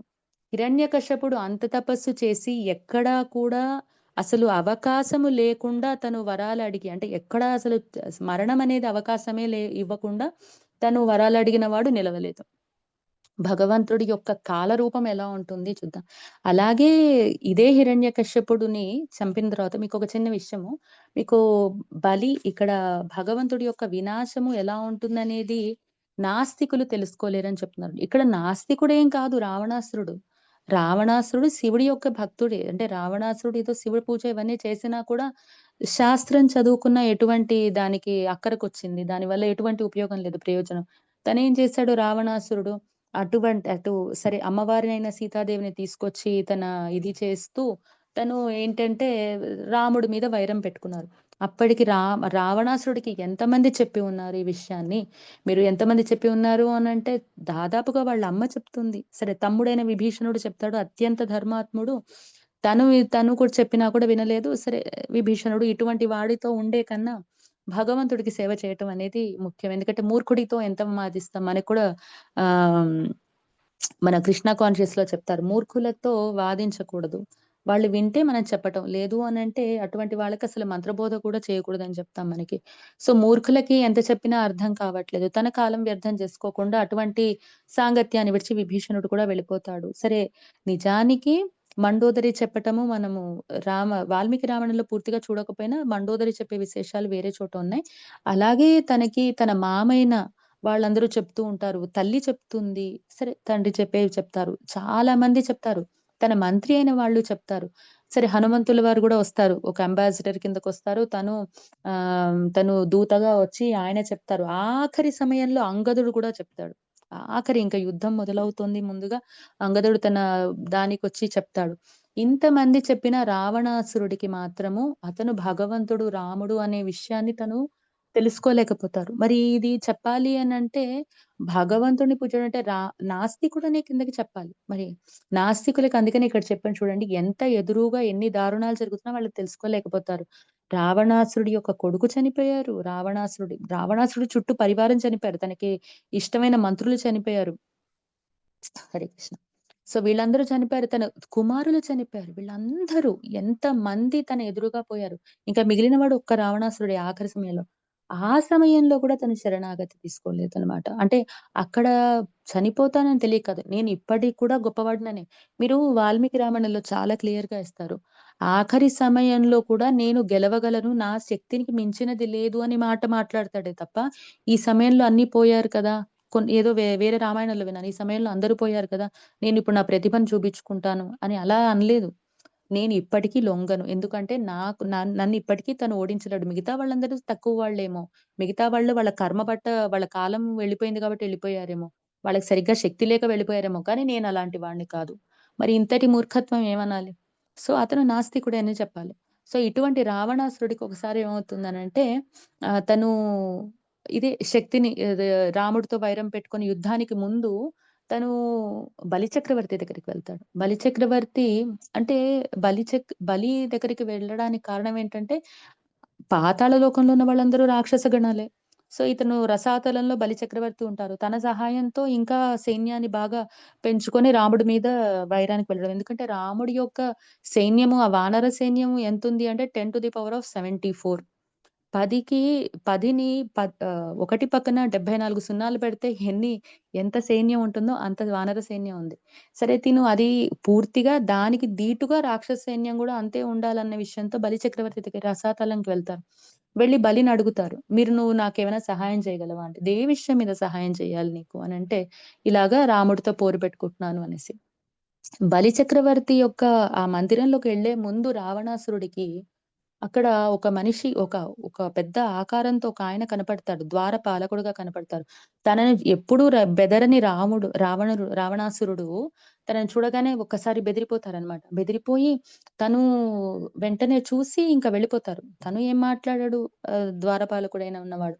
అయితే ఎప్పుడైతే బలి చక్రవర్తికి ఈ విషయాలన్నీ చెప్తాడో రావణాసురుడు, "అయ్యా! నాకు ఇలాగా సహాయం కావాలి నీది" అనంటే ఆయనంటారు, "సరే సహాయం చేస్తానులే కానీ నువ్వు బయట ఉన్న ద్వారపాలకుడిని దాటుకొనే వచ్చావా?" అంటే, "అవునయ్యా! దాటుకొనే వచ్చానంటే" ఆయనే భగవంతుడు అని చెప్తారనమాట.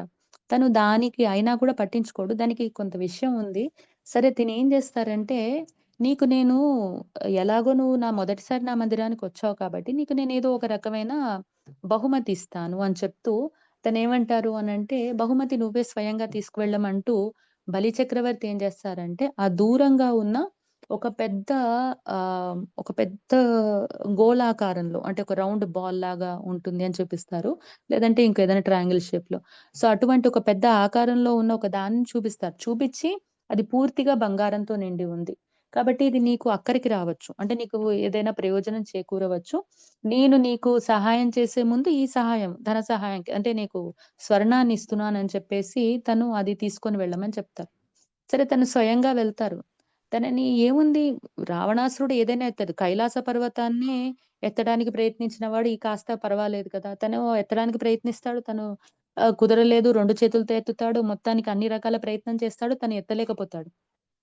తనెత్తలేకపోయినప్పుడు, అప్పుడు బలిచక్రవర్తి దగ్గరికొస్తారు. బలిచక్రవర్తి చూసి సరే ఏవో 4, 5 మాటలు మాట్లాడుకుంటారు. ఏమిటి అవి ఇవి అని మాట్లాడుకున్నప్పుడు, మనకిక్కడ విషయం గదా కావాల్సింది. సో, ఆయన ఏమంటారంటే బలిచక్రవర్తి రావణాసురుడితో అంటారు, "నువ్విప్పుడు ఏదైతే స్వర్ణాన్ని అంటే ఆ బంగారపు యొక్క వస్తువుని నువ్వు తీసుకువెళ్దాం అనుకున్నావో, అది ఒకప్పుడు హిరణ్యకశిపుడి యొక్క చెవులు చెవుల కుండలాలనమాట. అందులో ఒక కుండలము. చెవుల కుండలాలంటే మనం హ్యాంగింగ్స్ లాంటివి పెట్టుకుంటామా చెవులకి. సో, అటువంటి దాంట్లో ఒక పెద్దది. అందులో అది ఒక చెవి కుండలంలో అది ఒక భాగం అంతే. అది హిరణ్యకశిపుడి యొక్క శక్తి. హిరణ్యకశ్యపుడు అటువంటి కుండలాలు ధరించేవాడు. అటువంటి కుండలంలో ఒకటి అది నీకిద్దామనుకున్నాను. అది నువ్వు దాన్ని ఎత్తలేకపోయావు. అటువంటి కేవలం హిరణ్యకశిపుడు చెవుల కుండలాలే అంతగున్నాయి. మరి హిరణ్యకశ్యపుడు ఎంత గొప్పగా ఉండేవాడు, ఎంత పెద్దగా ఉండేవాడు. అటువంటి హిరణ్యకశ్యపుడిని కేవలం ఒక గడ్డిపోచ, ఒక చిన్న పిల్లాడు ఒక బాల్‌నెలా ఎత్తుతాడో, ఒక చిన్న బంతినెలా ఎత్తుతాడో, నరసింహస్వామి హిరణ్యకశ్యపుడిని కేవలం అలా ఎడమ చేత్తో ఒక్కసారి ఎత్తేసి, తననలా ఈడ్చుకుంటూ వెళ్ళిపోయి తన తొడ మీద కూర్చోపెట్టుకొని చీల్చి చెండాడేశాడు.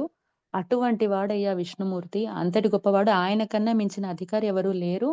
మరి నువ్వు ఏమనుకోని అతనితో వైరం దిగుతున్నావు? అతనే ఇప్పుడు సాక్షాత్తుగా శ్రీరామచంద్రమూర్తి కిందకొచ్చారు. నీకు ద్వారం దగ్గర కనపడిన వాడు కూడా అతనే అనేసి అతను చెప్తూ ఆయనే రాముడు. నువ్వు అటువంటి వాడితో వైరం పెట్టుకోవద్దు.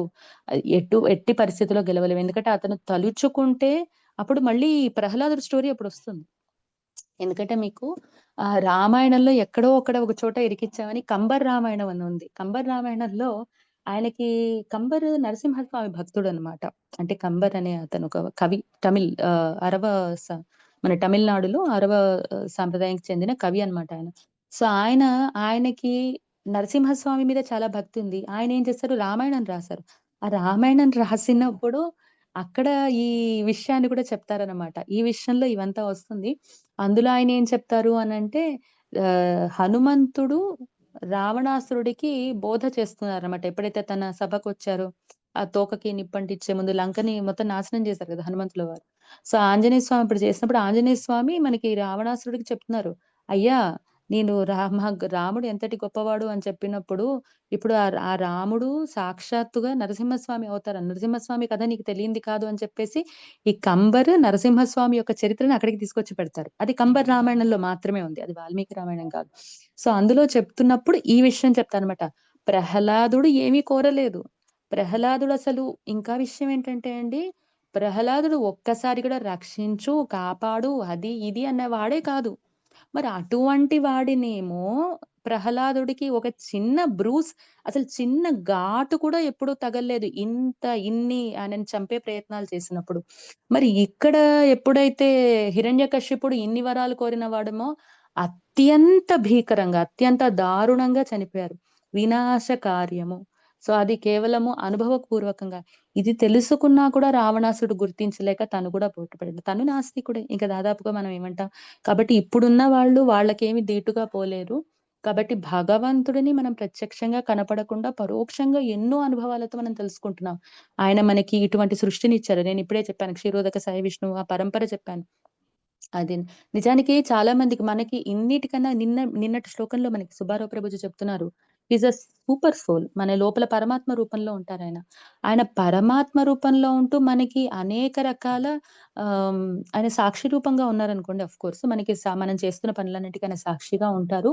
కానీ మనకి బుద్ధిని ఆయన ఇస్తూ ఉంటారు. ప్రచోదనం చేస్తూ ఉంటారు. బుద్ధిని ఇలా చేయి, ఇలా చేయి, ఇలా చేయి అని చెప్తూ ఉంటారన్నమాట. He always empowers us with many things.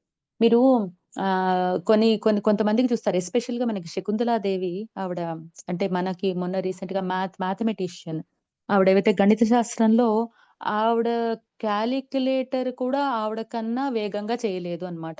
So, అటువంటి ఆవిడనమాట. ఆవిడని అడిగారు ఒక 100 డిజిట్‌లు అంటే 100 డిజిట్స్ అన్నమాట.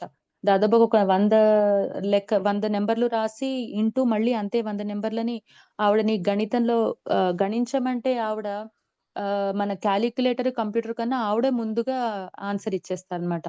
దాదాపుగా ఆవిడకి చిన్న వయస్సు నుంచి అటువంటిదుంది. ఆవిడనడిగే వాళ్ళు మీకిటువంటి శక్తి ఎలా వచ్చిందంటే, మీరు ఏం సాధన చేశారు అంటే, ఏమో నాకు తెలీదని. మీకసలు రామానుజం చేసే మ్యాథమెటిక్స్ థియరమ్స్ ఇప్పటికి మనం ప్రూవ్ చేయలేకపోతాము.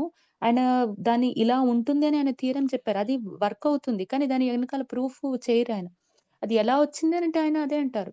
ఆయనది నిజానికి భగవంతుడిచ్చిన శక్తి. వాళ్ళు చెప్పగలరేమో!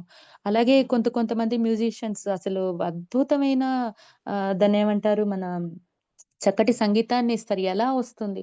భగవంతుడు లోపల పరమాత్మ రూపంలో ఉంటారు. భగవంతుడు మీకు లోపల అనేక రూపాల్లో ఉంటారు మీకు ఆయన. ఆయన మనకి లోపల ఆయన 3 రకాలుగా ఉంటారు. మనకి లోపల ఉన్నారు. ప్రతి అణువులో ఉన్నారు ఆయన. క్షీరోదక సాయి విష్ణువుగా ఉన్నారు పరమాత్మ. అటువంటి పరమాత్మ గూడా నిజానికి భగవంతుడి యొక్క పరోక్ష రూపము. He is a partial form of that. ఆయన భగవంతుడి యొక్క పరోక్ష రూపంలోనే మనకి పనిచేస్తున్నారు. కాబట్టి ఇటువంటి పరమాధికారివి నువ్వు. అందరికీ కనపడకపోయినా కూడా నువ్వు అన్ని విషయాల్లో ఉంటున్నారు. మనకి భాగవతంలోనే చాలా విషయాలున్నాయి. నిజానికి మనకు సూర్యుడి యొక్క విషయం చూస్తున్నాము. మనకి ఎదురుగా కనపడుతున్నవి. మీకు ఒక భగవంతుడు చేసిన ఏవైతే పనులున్నాయో, భక్తులు చేసిన క్షమించండి. మానవుడు చేసిన ఏదైనా తయారీ అంటే ఒక విషయాన్ని కనిపెట్టి చేశారు. సపోజ్ మనం ఏరోప్లేన్ తీసుకోవచ్చు. మనం ఏదైతే విమానం తీసుకుంటామో, ఆ విమానము మానవుడు చేసిన తయారీ అది. మానవుడు సృష్టించిన సృష్టి లాంటిది. అదే దానికి అది ఎక్కడి నుంచి తీసుకున్నారు? ఆ ప్రేరణ ఒక పక్షి నుంచే తీసుకున్నారు. పక్షి ఎగురుతోంది కాబట్టి విమానాన్ని తయారు చేస్తున్నారు. ఇది బానే ఉంది. కానీ 2 పక్షులు ఒకదానికొకటి ఢీకొట్టుకొని పడిపోవడం గాని, అదేదో పొరపాటున ఎగరలేకపోవడం ఇలాంటివేమీ లేవు. కానీ విమానాలు ఎన్నో సార్లు ఒకదాన్నొకటి ఢీకొట్టుకొని పడిపోవడము, టెక్నికల్ ఇష్యూస్‌తో ఆగిపోవడము ఇలాంటివన్నీ జరిగి ఉన్నాయి. మనిషి చేసిన అలా అని మనని మనం తక్కువ చేసుకోవని కాదు. భగవంతుడి యొక్క సృష్టి ముందు ఏ సృష్టి కూడా ధీటైనది కాదు. పరమాధికారి. ఇవి చాలా కూడా అనుభవంలోకి తెలుసుకోవచ్చు. ఎలా అయితే ఇక్కడ ఇంకొక విషయం ఏం చెప్పారంటే, మూడో విషయము ఒక జంతువు ఇంకొక జంతువుని ఆహారం కిందకి స్వీకరిస్తుందని. ఇక్కడ మనకేవో ఎగ్జాంపుల్స్ ఇచ్చారు. కప్ప ఒక ఏదో ఈగని తినడానికి వచ్చినప్పుడు, ఆ పాము కప్పని తినడానికొస్తుంది. ఆ పాముని ముంగీస తినడానికొస్తుంది. ఆ ముంగీసని ఇంకోటేదో చంపేసి తింటుంది. ఒకటి ఎప్పుడు ఇంకొక దానికి ఆహారమే. సృష్టి మొత్తంలో అలాగే. మరి అంటే ఒకదానిని కాచుకొని ఎప్పుడు ఇంకొకటి ఉంటూ ఉంటుంది. కాలం యొక్క ప్రభావం అలా ఉంటుంది. ఇక్కడ ఈ మాట ఎందుకిచ్చారు అంటే, కాలం ఎప్పుడు మన కోసం కాచుకొని ఉంటుంది. ఏ రూపంలో? మృత్యువు రూపంలో. ఇక్కడ మృత్యువు రూపంలో మృత్యువు ఎప్పుడు వెనకాలే ఉంది. ఒక్కది బాగా గమనించినట్టయితే, ఎవరికైనా మృత్యువు తప్పదు అనుకున్న వాళ్ళు హిరణ్యకశిపుడిలాగా, రావణాసురుడిలాగా మాత్రం ఖచ్చితంగా అటువంటి అజ్ఞానంతో నాకు చావు లేదని తిరగరు. కాబట్టి మృత్యువు అందరికీ సమానం. అది మనకి తెలుసు పోనీ. కానీ మరి అలాంటప్పుడు కాలము అత్యంత వేగంగా నడుస్తోంది. అది కూడా మనకి తెలుసు. భగవంతుడు అన్నిటికంటే ఉన్నతాధికారి. అది కూడా మనకి తెలుసు. మరి అన్నీ తెలుస్తాయి. భగవంతుడిని మించినది లేదు. అది కూడా మనకి తెలుసు. భగవంతుడి యొక్క కరుణ అది కూడా తెలుసు. భగవంతుడు మనకి అనేక రూపాల్లో మార్నింగ్ ప్రోగ్రామ్స్ పొద్దున మంగళహారతి రూపంలో తులసి పూజ చేసినప్పుడు ఆవిడ సాక్షిగా ఉంటూ తులసి మనకి అనుగ్రహాన్నిస్తుంది. విగ్రహ రూపంలో ఉన్నారు. చాంటింగ్ ఎస్పెషల్‌గా మనం ప్రతిరోజు జపం చేసేది. అది కూడా తెలుసు. ఇన్ని తెలిసిన వాళ్ళం మనం ఏమి చేయటం లేదు. మళ్ళీ మనం అజ్ఞానంలో భగవంతుడు ఇది కాదు అనుకున్నప్పుడు భగవంతుడిని కొలవము. సమయాన్ని వేస్ట్ చేస్తున్నాము. ఎదురుగా కనపడుతున్న విగ్రహాన్ని కేవలం రాయిగానే చూస్తున్నాము. కాలం యొక్క గతిని తెలుసుకోలేకపోతున్నాము. మృత్యువు వెనకాలే ఉందన్న విషయాన్ని మనము వెనక్కి తిరిగి గమనించలేకపోతున్నాం. మనల్ని ఎవరు రక్షిస్తారు?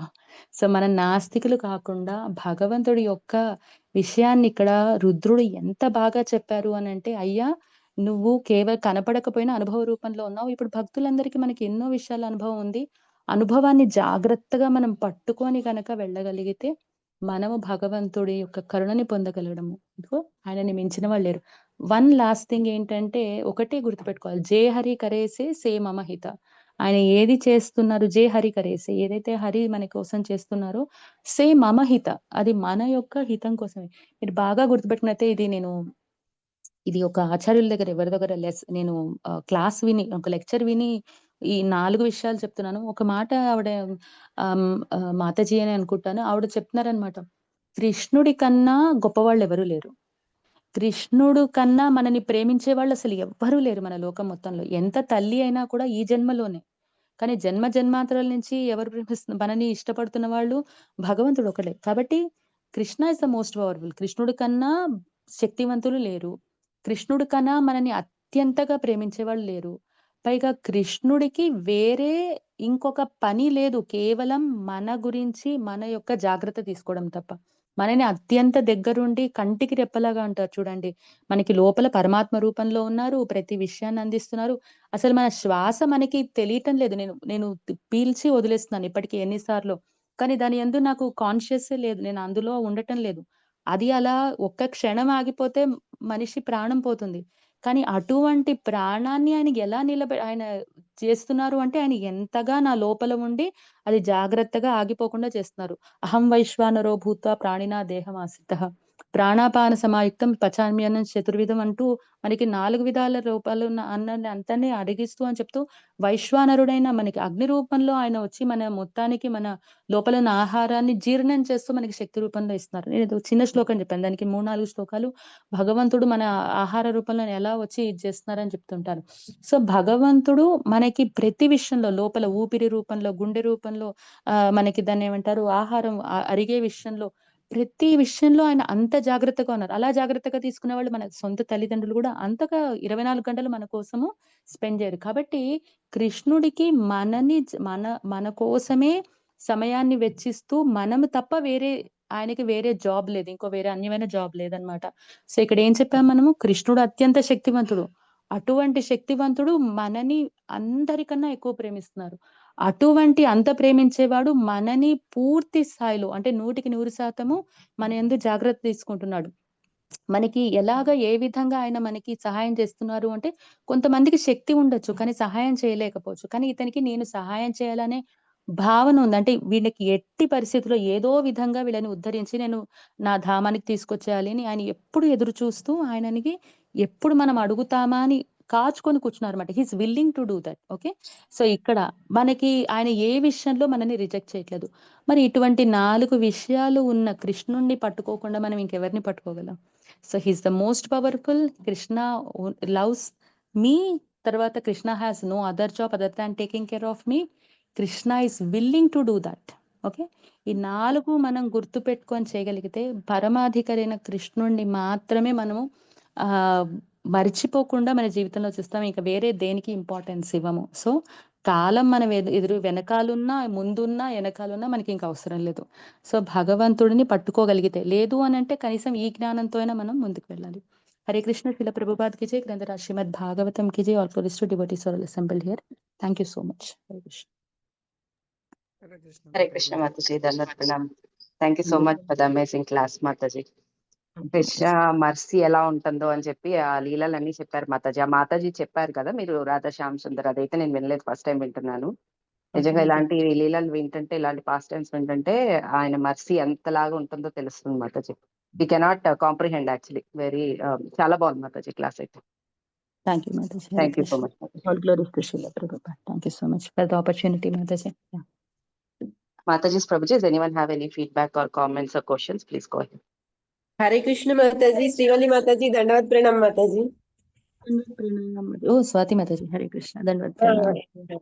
చాలా బాగుంది మాతాజీ క్లాస్ అయితే. అసలు ఒక పాయింట్ కూడా మిస్ చేసుకోకూడదు అన్నట్లు చాలా క్లియర్ గా చాలా బాగా చెప్పారు మాతాజీ. అన్ని ఎగ్జాంపుల్స్ అసలు చాలా బాగా గ్లోరిఫై చేశారు మాతాజీ. మాకు కూడా ఒకసారి విజన్ లాగా అనిపించింది. ఇంకా మేము కూడా అసలు ఎక్కడ ఆగిపోతున్నాం అసలు అనేసి మమ్మల్ని మళ్ళీ తట్టి లేపారు నిద్రపోతున్న వాళ్ళందరినీ. మంచిగా బాగుంది Mataji. Super motivation Mataji. Excellent class. Hari బోల్ మాతాజీ. హరి బోల్. శ్రీల ప్రభుపాదుల వారి భాష్యమే ఎలా ఉంటుంది Mataji, Bhagavata class. Yeah, thank you so much. All glories to Srila Prabhupada. Thank you Mataji. Hare Krishna. Hare Krishna Mataji.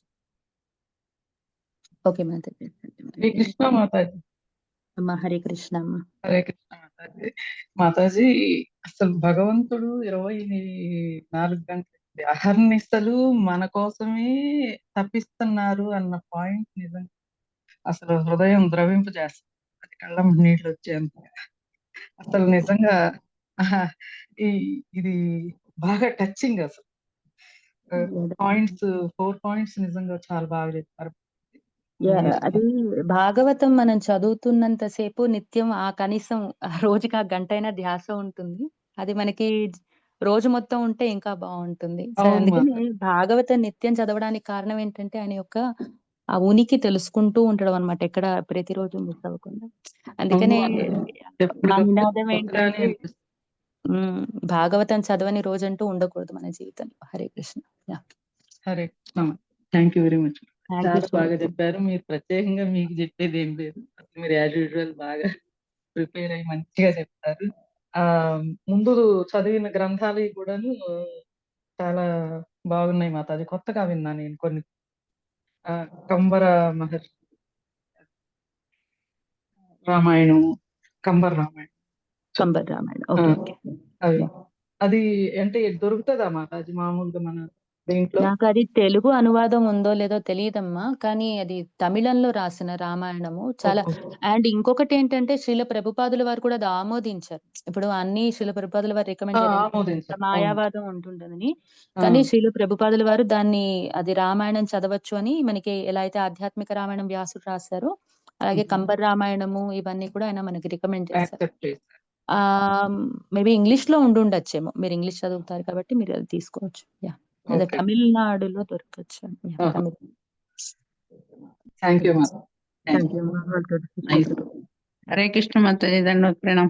Valli Mataji, దండ మాతాజీ. మాతాజీ ఎలా ఉన్నారు? ఏంటి మీ హెల్త్ ఎలా ఉంది? క్లాసులు నడుస్తున్నాయా? నడుస్తున్నాయి మాతాజీ, భగవంతుడి దయ నడిపిస్తున్నాను. థాంక్యూ మాతాజీ. క్లాస్ చాలా బాగా చెప్పారు. పరమ భాగవతోత్తులు చెప్పవలసిన మాట చెప్పారు. అదే కావాల్సింది, కృష్ణుడి మీద ప్రేమ పెంచడం. హరే కృష్ణ మాతాజీ. మీరు అన్నట్టుగా ప్రతిదినం ప్రతి టైము మనం అలా భాగవతం చదువుతూనే ఉండాలి. అది ఎంత విన్నా ఇంకా వినేది ఉంటూనే ఉంటుంది, వినాలని అనిపిస్తూనే ఉంటుంది, తృప్తి అవుతూనే ఉంటుంది. అది ఇక్కడ ఉన్న గ్రేట్నెస్, భగవంతుడు ఉన్న భాగవతం. మహాసముద్రం. కానీ మనం చదువుకోవడం కంటే మాతాజీ ఎప్పుడు వినడమే, శ్రవణం ముఖ్యం అన్నారు కదా. శ్రవణం అంటే ఇప్పుడు ఒకళ్ళు చెప్పింది మనం వినడం, అప్పుడు కొత్త కొత్త పాయింట్లు తెలుస్తుంటాయి, అభిప్రాయాలు అర్థమవుతుంటాయి, లోతుగా దాంట్లో ఉండి మీనింగ్ తెలుస్తూ ఉంటుంది. చాలా థ్యాంక్స్ మాతాజీ, చాలా బాగా చెప్పారు. మంచి మంచి ఉదాహరణలు మొత్తం ఆల్ ఓవర్ ఇండియా అంతా తిప్పేశారు మమ్మల్ని. మంగళగిరి ఒకసారి, తమిళనాడు ఒకసారి, అన్ని చోట్లకి తీసుకెళ్ళారు. బాగా చెప్పారు మాతాజీ. హరే కృష్ణ. చెప్తూ ఉండండి మాతాజీ, కనీసం ఈ క్లాస్ లో మేము వింటూ ఉంటాం. మేము మీ క్లాసు తప్పకుండా అవకాశం వచ్చినప్పుడు తప్పకుండా తీసుకుంటాను. సుమనా మాతాజీ ఎంతో ప్రేమతో నిన్న ఆవిడ పొద్దునే మెసేజ్ పెట్టేశారు నాకు చేయమని. నేను అంటే కుదరదేమో అనుకున్నాను. నాకు అంటే కుదరదని ఒక విషయంతో నేను చూసాను, మాతాజీ మెసేజ్ చూసాను, కానీ బట్ మాతాజీ అడిగిన తర్వాత పర్వాలేదు చెప్పచ్చు అని అనిపించింది. హెల్త్ బాగానే ఉంది కదా ఇప్పుడు? పర్వాలేదా? హిమోగ్లోబిన్ పెరిగిందా ఏంటి? అన్ని పర్వాలేదు. మంత్లీ వన్స్ అయినా తీసుకోండి మాతాజీ క్లాసు. తప్పకుండా మంత్లీ వన్స్ మీ వాళ్ళని కూడా ఇందులోనే జాయిన్ అయిపోమనండి, లేకపోతే అలా చెయ్యండి. తప్పకుండా మాతాజీ. మీదేంటంటే అలా నెమ్మదిగా స్లోగా, అసలు ఎంతసేపు అయినా విన్నా బాధ అనిపించదు, అలా చెప్తూ ఉంటారు చక్కగా. అలా గట్టిగా మాట్లాడడం అలా చెయ్యరు కదా, దాంతో కొంచెం బాగుంటూ ఉంటుంది. మాలాంటి వాళ్ళకైతే కొంచెం పెద్దవాళ్ళం కదా, అది వినబుల్ గా ఉంటుంది అన్నమాట, ఇంట్రెస్ట్ గా వినాలనిపిస్తూ ఉంటుంది. చెప్పండి మాతాజీ. అభిమానానికి చాలా సంతోషం. థ్యాంక్ యూ అమ్మా. ఆరోగ్యం జాగ్రత్తగా చూసుకోండి. హరే కృష్ణ. ఉంటా. హరే హరే కృష్ణ మాతాజీ. దండాత్ ప్రణామ్ Mataji. Mataji amazing class Mataji, after long time. And Mataji అన్నట్టు అన్ని రివైండ్ చేస్తారండి. And one more thing Mataji, మనకి గాడ్ ఎంత పవర్ఫుల్ అని తెలుసు, అండ్ ఈజ్ ఫీడింగ్ అని తెలుసు, మనకి గాడ్ ఎవరో తెలుసు, ఎన్ని తెలిసినా కానీ Mataji still we fall in trap of maya. ఏది రీజన్ మాతాజీ? మన సాధనలో లోపం అంటారా ఏంటి మాతాజీ? కన్సిస్టెంట్ గా ఎందుకు ఉండలేకపోతున్నామండి? కన్సిస్టెంట్ గా లేకపోవడం అనర్థాలే ప్రభు. ఏంటంటే జ్ఞానాన్ని పూర్తిగా గట్టిగా పట్టుకోలేకపోవడము. కానీ ఒక్కటి మాత్రం మనం జపం చేస్తాం, చాలా సంతోషం. కానీ భాగవత శ్రవణం ఎప్పుడు కూడా వైష్ణవులతో సత్సాంగత్యము మీరు ఉన్నా కూడా భాగవతము నిత్యంగా శ్రవణం చేసిన వాళ్ళకి ఇబ్బంది ఉండదు అని నేను విన్నాను. సనాతన గోస్వామి చెప్తారు ఆయన అన్నమాట. ఆయన ఒక విషయంలో చెప్తారు, భాగవతాన్ని ఎవరైతే పట్టుకుంటారో భాగవతం ఏం చేస్తుందంటే వాళ్ళని తను వాళ్ళ బాధ్యత పూర్తిగా వహిస్తుంది అని ఆయన సనాతన గోస్వామి చెప్తారు. ఆయన యహ సాధు సాధుతాదాయిన్ అతి నీచ ఉచ్చతారక హా ముంచె కదాచిన్హాన్ ప్రేమయో కంఠయోత్స్ఫుర అని సనాతన గోస్వామి ఒక మాట చెప్తారు. సాధు సాధుతాదాయిన్, ఓ సాధు అయిన అంటే సాధువు అంటే గొప్ప అని అర్థం, సాఫ్ట్ అనే కాదు. ఓ గొప్పదైన భాగవతమా, సాధుతా దాయిన్ అయితే నువ్వు మాకు అటువంటి గొప్పతనాన్ని ఇస్తావు. ఎటువంటి గొప్పది అంటే అచినీత ఉత్తారు, అతి నీచంగా పడిపోయిన మాలాంటి వాళ్ళని, అంటే ప్రతిరోజు మేము ఎన్ని చేస్తున్నా వింటున్నా మేము పడిపోతూనే ఉన్నాము. ఉచ్చతారక అంటే అన్నిటికంటే ఉత్తమమైన, అంటే అన్నిటికంటే గొప్పగా తీసుకొని వెళ్ళగలవు. దానికి పూర్తి బాధ్యత భాగవతం యొక్క జ్ఞానం అన్నమాట. సో ఎవరైతే ప్రతిరోజు భాగవతాన్ని చదివి వింటారో అటువంటి వాళ్ళు పడిపోరు అని చెప్తారు. అందుకనే అచ్యుతుడిని పట్టుకునేవాళ్ళు. అచ్యుత అంటే చ్యుత అంటే పడిపోవడం ఫాలబుల్. అచ్యుతుడిని పట్టుకున్న వాళ్ళు పడిపోరు. ఆ అచ్యుతుడు అయినవే భాగవతం అని చెప్తారు. సో, మనం అనుకుంటుంటాం లోపల అనర్థాలు, డిజైర్స్ అని. కానీ ఇవన్నీ కూడా మనకి తెలియకుండానే పోతాయి. ఎలా అయితే ఒకసారి ఆహారం తీసుకుంటే మనకి తుష్టి, పుష్టి, సంతుష్టి వచ్చేస్తుందో, భాగవతం చదివితే అనర్థాలు పోతాయి, లోపల కోరికలు పోతాయి, జ్ఞానము వస్తుంది. మనం ఎట్టి పరిస్థితుల్లో తప్పటడుగు అడుగు వేయము అని. నేను సనాతన గోస్వామి చెప్పిన విషయం చెప్తాను. హరే కృష్ణ. ఎస్ మాతాజీ, అమేజింగ్ ఎక్స్ప్లెనేషన్ మాతాజీ. ఎందుకంటే రోజు భాగవతం మేము వింటుంటే, బాలవంత్ రోజు ద్వారా మీ ద్వారా వింటుంటే, ఆ రోజు entire day it works like tonic Mataji. మీరు భాగవతం అన్నది మీరు చెప్పింది చాలా కరెక్ట్ మాతాజీ. ఎందుకంటే అది ఆ రోజు 2-3 రోజుల క్లాస్ మిస్ అయితే మాత్రం we know that we are missing something అనమాట. సీరియస్ గా తెలుస్తుంది మాతాజీ అది. అండ్ అది మీరు ఎగ్జాక్ట్ దీన్ని కొరిలేట్ చేసి చెప్పారు. చాలా బాగుంది Mataji. Thank you so much Mataji. Hare Krishna. Shishila Prabhakar, thank you so much for attending. Hare Krishna Mataji, దండవత్ ప్రణామ్. దండవత్ ప్రణామ్ ప్రభు. హరే కృష్ణ. ప్రభు గారు అన్నవాడు ఏదో క్వశ్చన్ వేసినందుకు మీరు ఈ సమాధానం ఇచ్చింది చూడండి. భాగవతం అనేది నిత్యము మనం ప్రార్థనలే వస్తుంది, నిత్యం భాగవత సేవ అనేది. దాని అర్థం ఏదైతుందో మీరు ఉదాహరణతో చెప్పిండ్రు. నిజంగా ఎవరు చెప్పినా కూడా మన గ్రూపులో ఉండే వాళ్ళంతా కొంచెం అది అంటే ప్రభుజీకి ఉండే అంత కెపాసిటీ ఏదైతే ఉన్నదో మీ లోపల అంతర్లీనంగా ఎంతో కెపాసిటీ ఉన్నది. దయచేసి అప్పుడప్పుడు మాతాజీ వాళ్ళు వీళ్ళు చెప్పినట్టు మీరు అప్పుడప్పుడు క్లాసులు తీసుకోండి. దయచేసి మీకు ఎప్పుడు వీలైతే అప్పుడు మన ప్రభుజీ మనకి ఇచ్చిన స్వాతంత్రాన్ని ఈ విధంగా ఉపయోగించి మా లాంటి వాళ్ళను కొద్దిగా ధర్మాన్ని వరకు పడిపోకుండా పెద్ద మనుషులం అయిపోయినాం కాబట్టి కాపాడండి. మాతాజీ దండవత్ ప్రణామం. అమోఘమైన క్లాస్. అయ్యో ప్రభు, చాలా పెద్ద ప్రభుజీ. ప్రోత్సాహము అటువంటిదే ప్రభు. సారీ, తప్పకుండా ప్రభు. తిరుపతి ప్రభు మాతాజీ ఒక క్లాస్ రన్ చేస్తూ ఉంటారు. అవును ప్రభు, మీకు ఇష్టమైతే అందులో కూడా జాయిన్ అవ్వచ్చు. ఇదే గ్రూప్ ఎక్కడ? గ్రూప్ ఏంటిది అది? మాతాజీ అన్ని పంపించారు, అడగండి, చెప్తారు, పంపిస్తారు. మాతాజీ మీరు చెప్పినట్టుగా సజ్జన సాంగత్యం చాలా అవసరం మాతాజీ. ఎందుకంటే పెద్ద పెద్ద వాళ్ళు కూడా మాట్లాడుకుంటారు మాతాజీ ఈ విషయం గురించి, సజ్జన సాంగత్యం గురించి. ఎందుకంటే హిమవంతుడు కూడా ఒకసారి పార్వతీదేవిని అడిగాడు, మోక్షం అనేది ఎలా లభిస్తుంది అంటే అది మాత్రం నేను ఇవ్వలేను, అది సజ్జన సాంగత్యం ద్వారానే వస్తుంది అని చెప్తుంది పార్వతీదేవి హిమవంతుడికి. అలాగే పెద్ద పెద్ద వాళ్ళు దేవతలు కూడా మాట్లాడుకుంటారు మాతాజీ సజ్జన సాంగత్యం, సాధు సాంగత్యం. మాతాజీ ఆ గ్రూప్ నాకు కూడా పెట్టండి దయచేసి. ఏదో ఈ చెవులతో వినే అవకాశం కలిగించండి ప్రభు. బాల్గోవింద్ ప్రభుజీ లాంటి గొప్ప గురువులు చెప్తున్నప్పుడు అంత అదే పర్వాలేదు. నేను అట్లా నేను వారిని ఏదో ఇట్లా అంటలేను. అప్పుడప్పుడు మీ ఇలాంటి వాళ్ళది కూడా వింటే కొంచెం, ఇప్పుడు మేము రోజు పరీక్ష అలా అనకండి మాతాజీ. టైం క్లాష్ అవ్వకపోతే అందరివి వినొచ్చు. ఏమైంది మీరు ఏ లింక్ అయితే ఇప్పుడు జాయిన్ అయ్యారో అదే లింక్ లో అండి, సేమ్ అదే లింక్. కాకపోతే ప్రతిరోజు 11ంటికి, పొద్దున 11ంటికి తెలుగులో ఉంటుంది. 11 నుంచి 12 తెలుగులో ఉంటుంది. ఇదే సేమ్ ఇదే లింక్ లో, అంటే ప్రభుజీ ఇచ్చిన లింక్ లోనే సోమవారం నుంచి శుక్రవారం వరకు, శని ఆదివారాలు తీసుకోవచ్చు. ధన్యవాదం ప్రభుజీ. ప్రభు చాలా బాగా చెప్తారు. మాతాజీ కూడా చాలా బాగా చెప్తారు.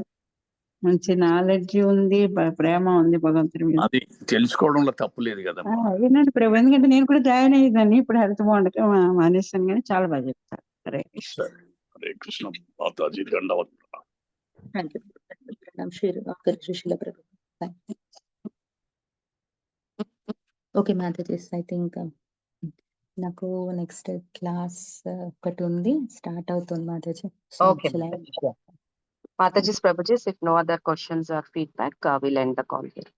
Thank you so much, Mataji. Grandraj Srimad Bhagavatam ki jai, Srila Prabhupada ki jai, His Grace Balgovind Prabhuji ki jai, Srimali Mataji ki jai.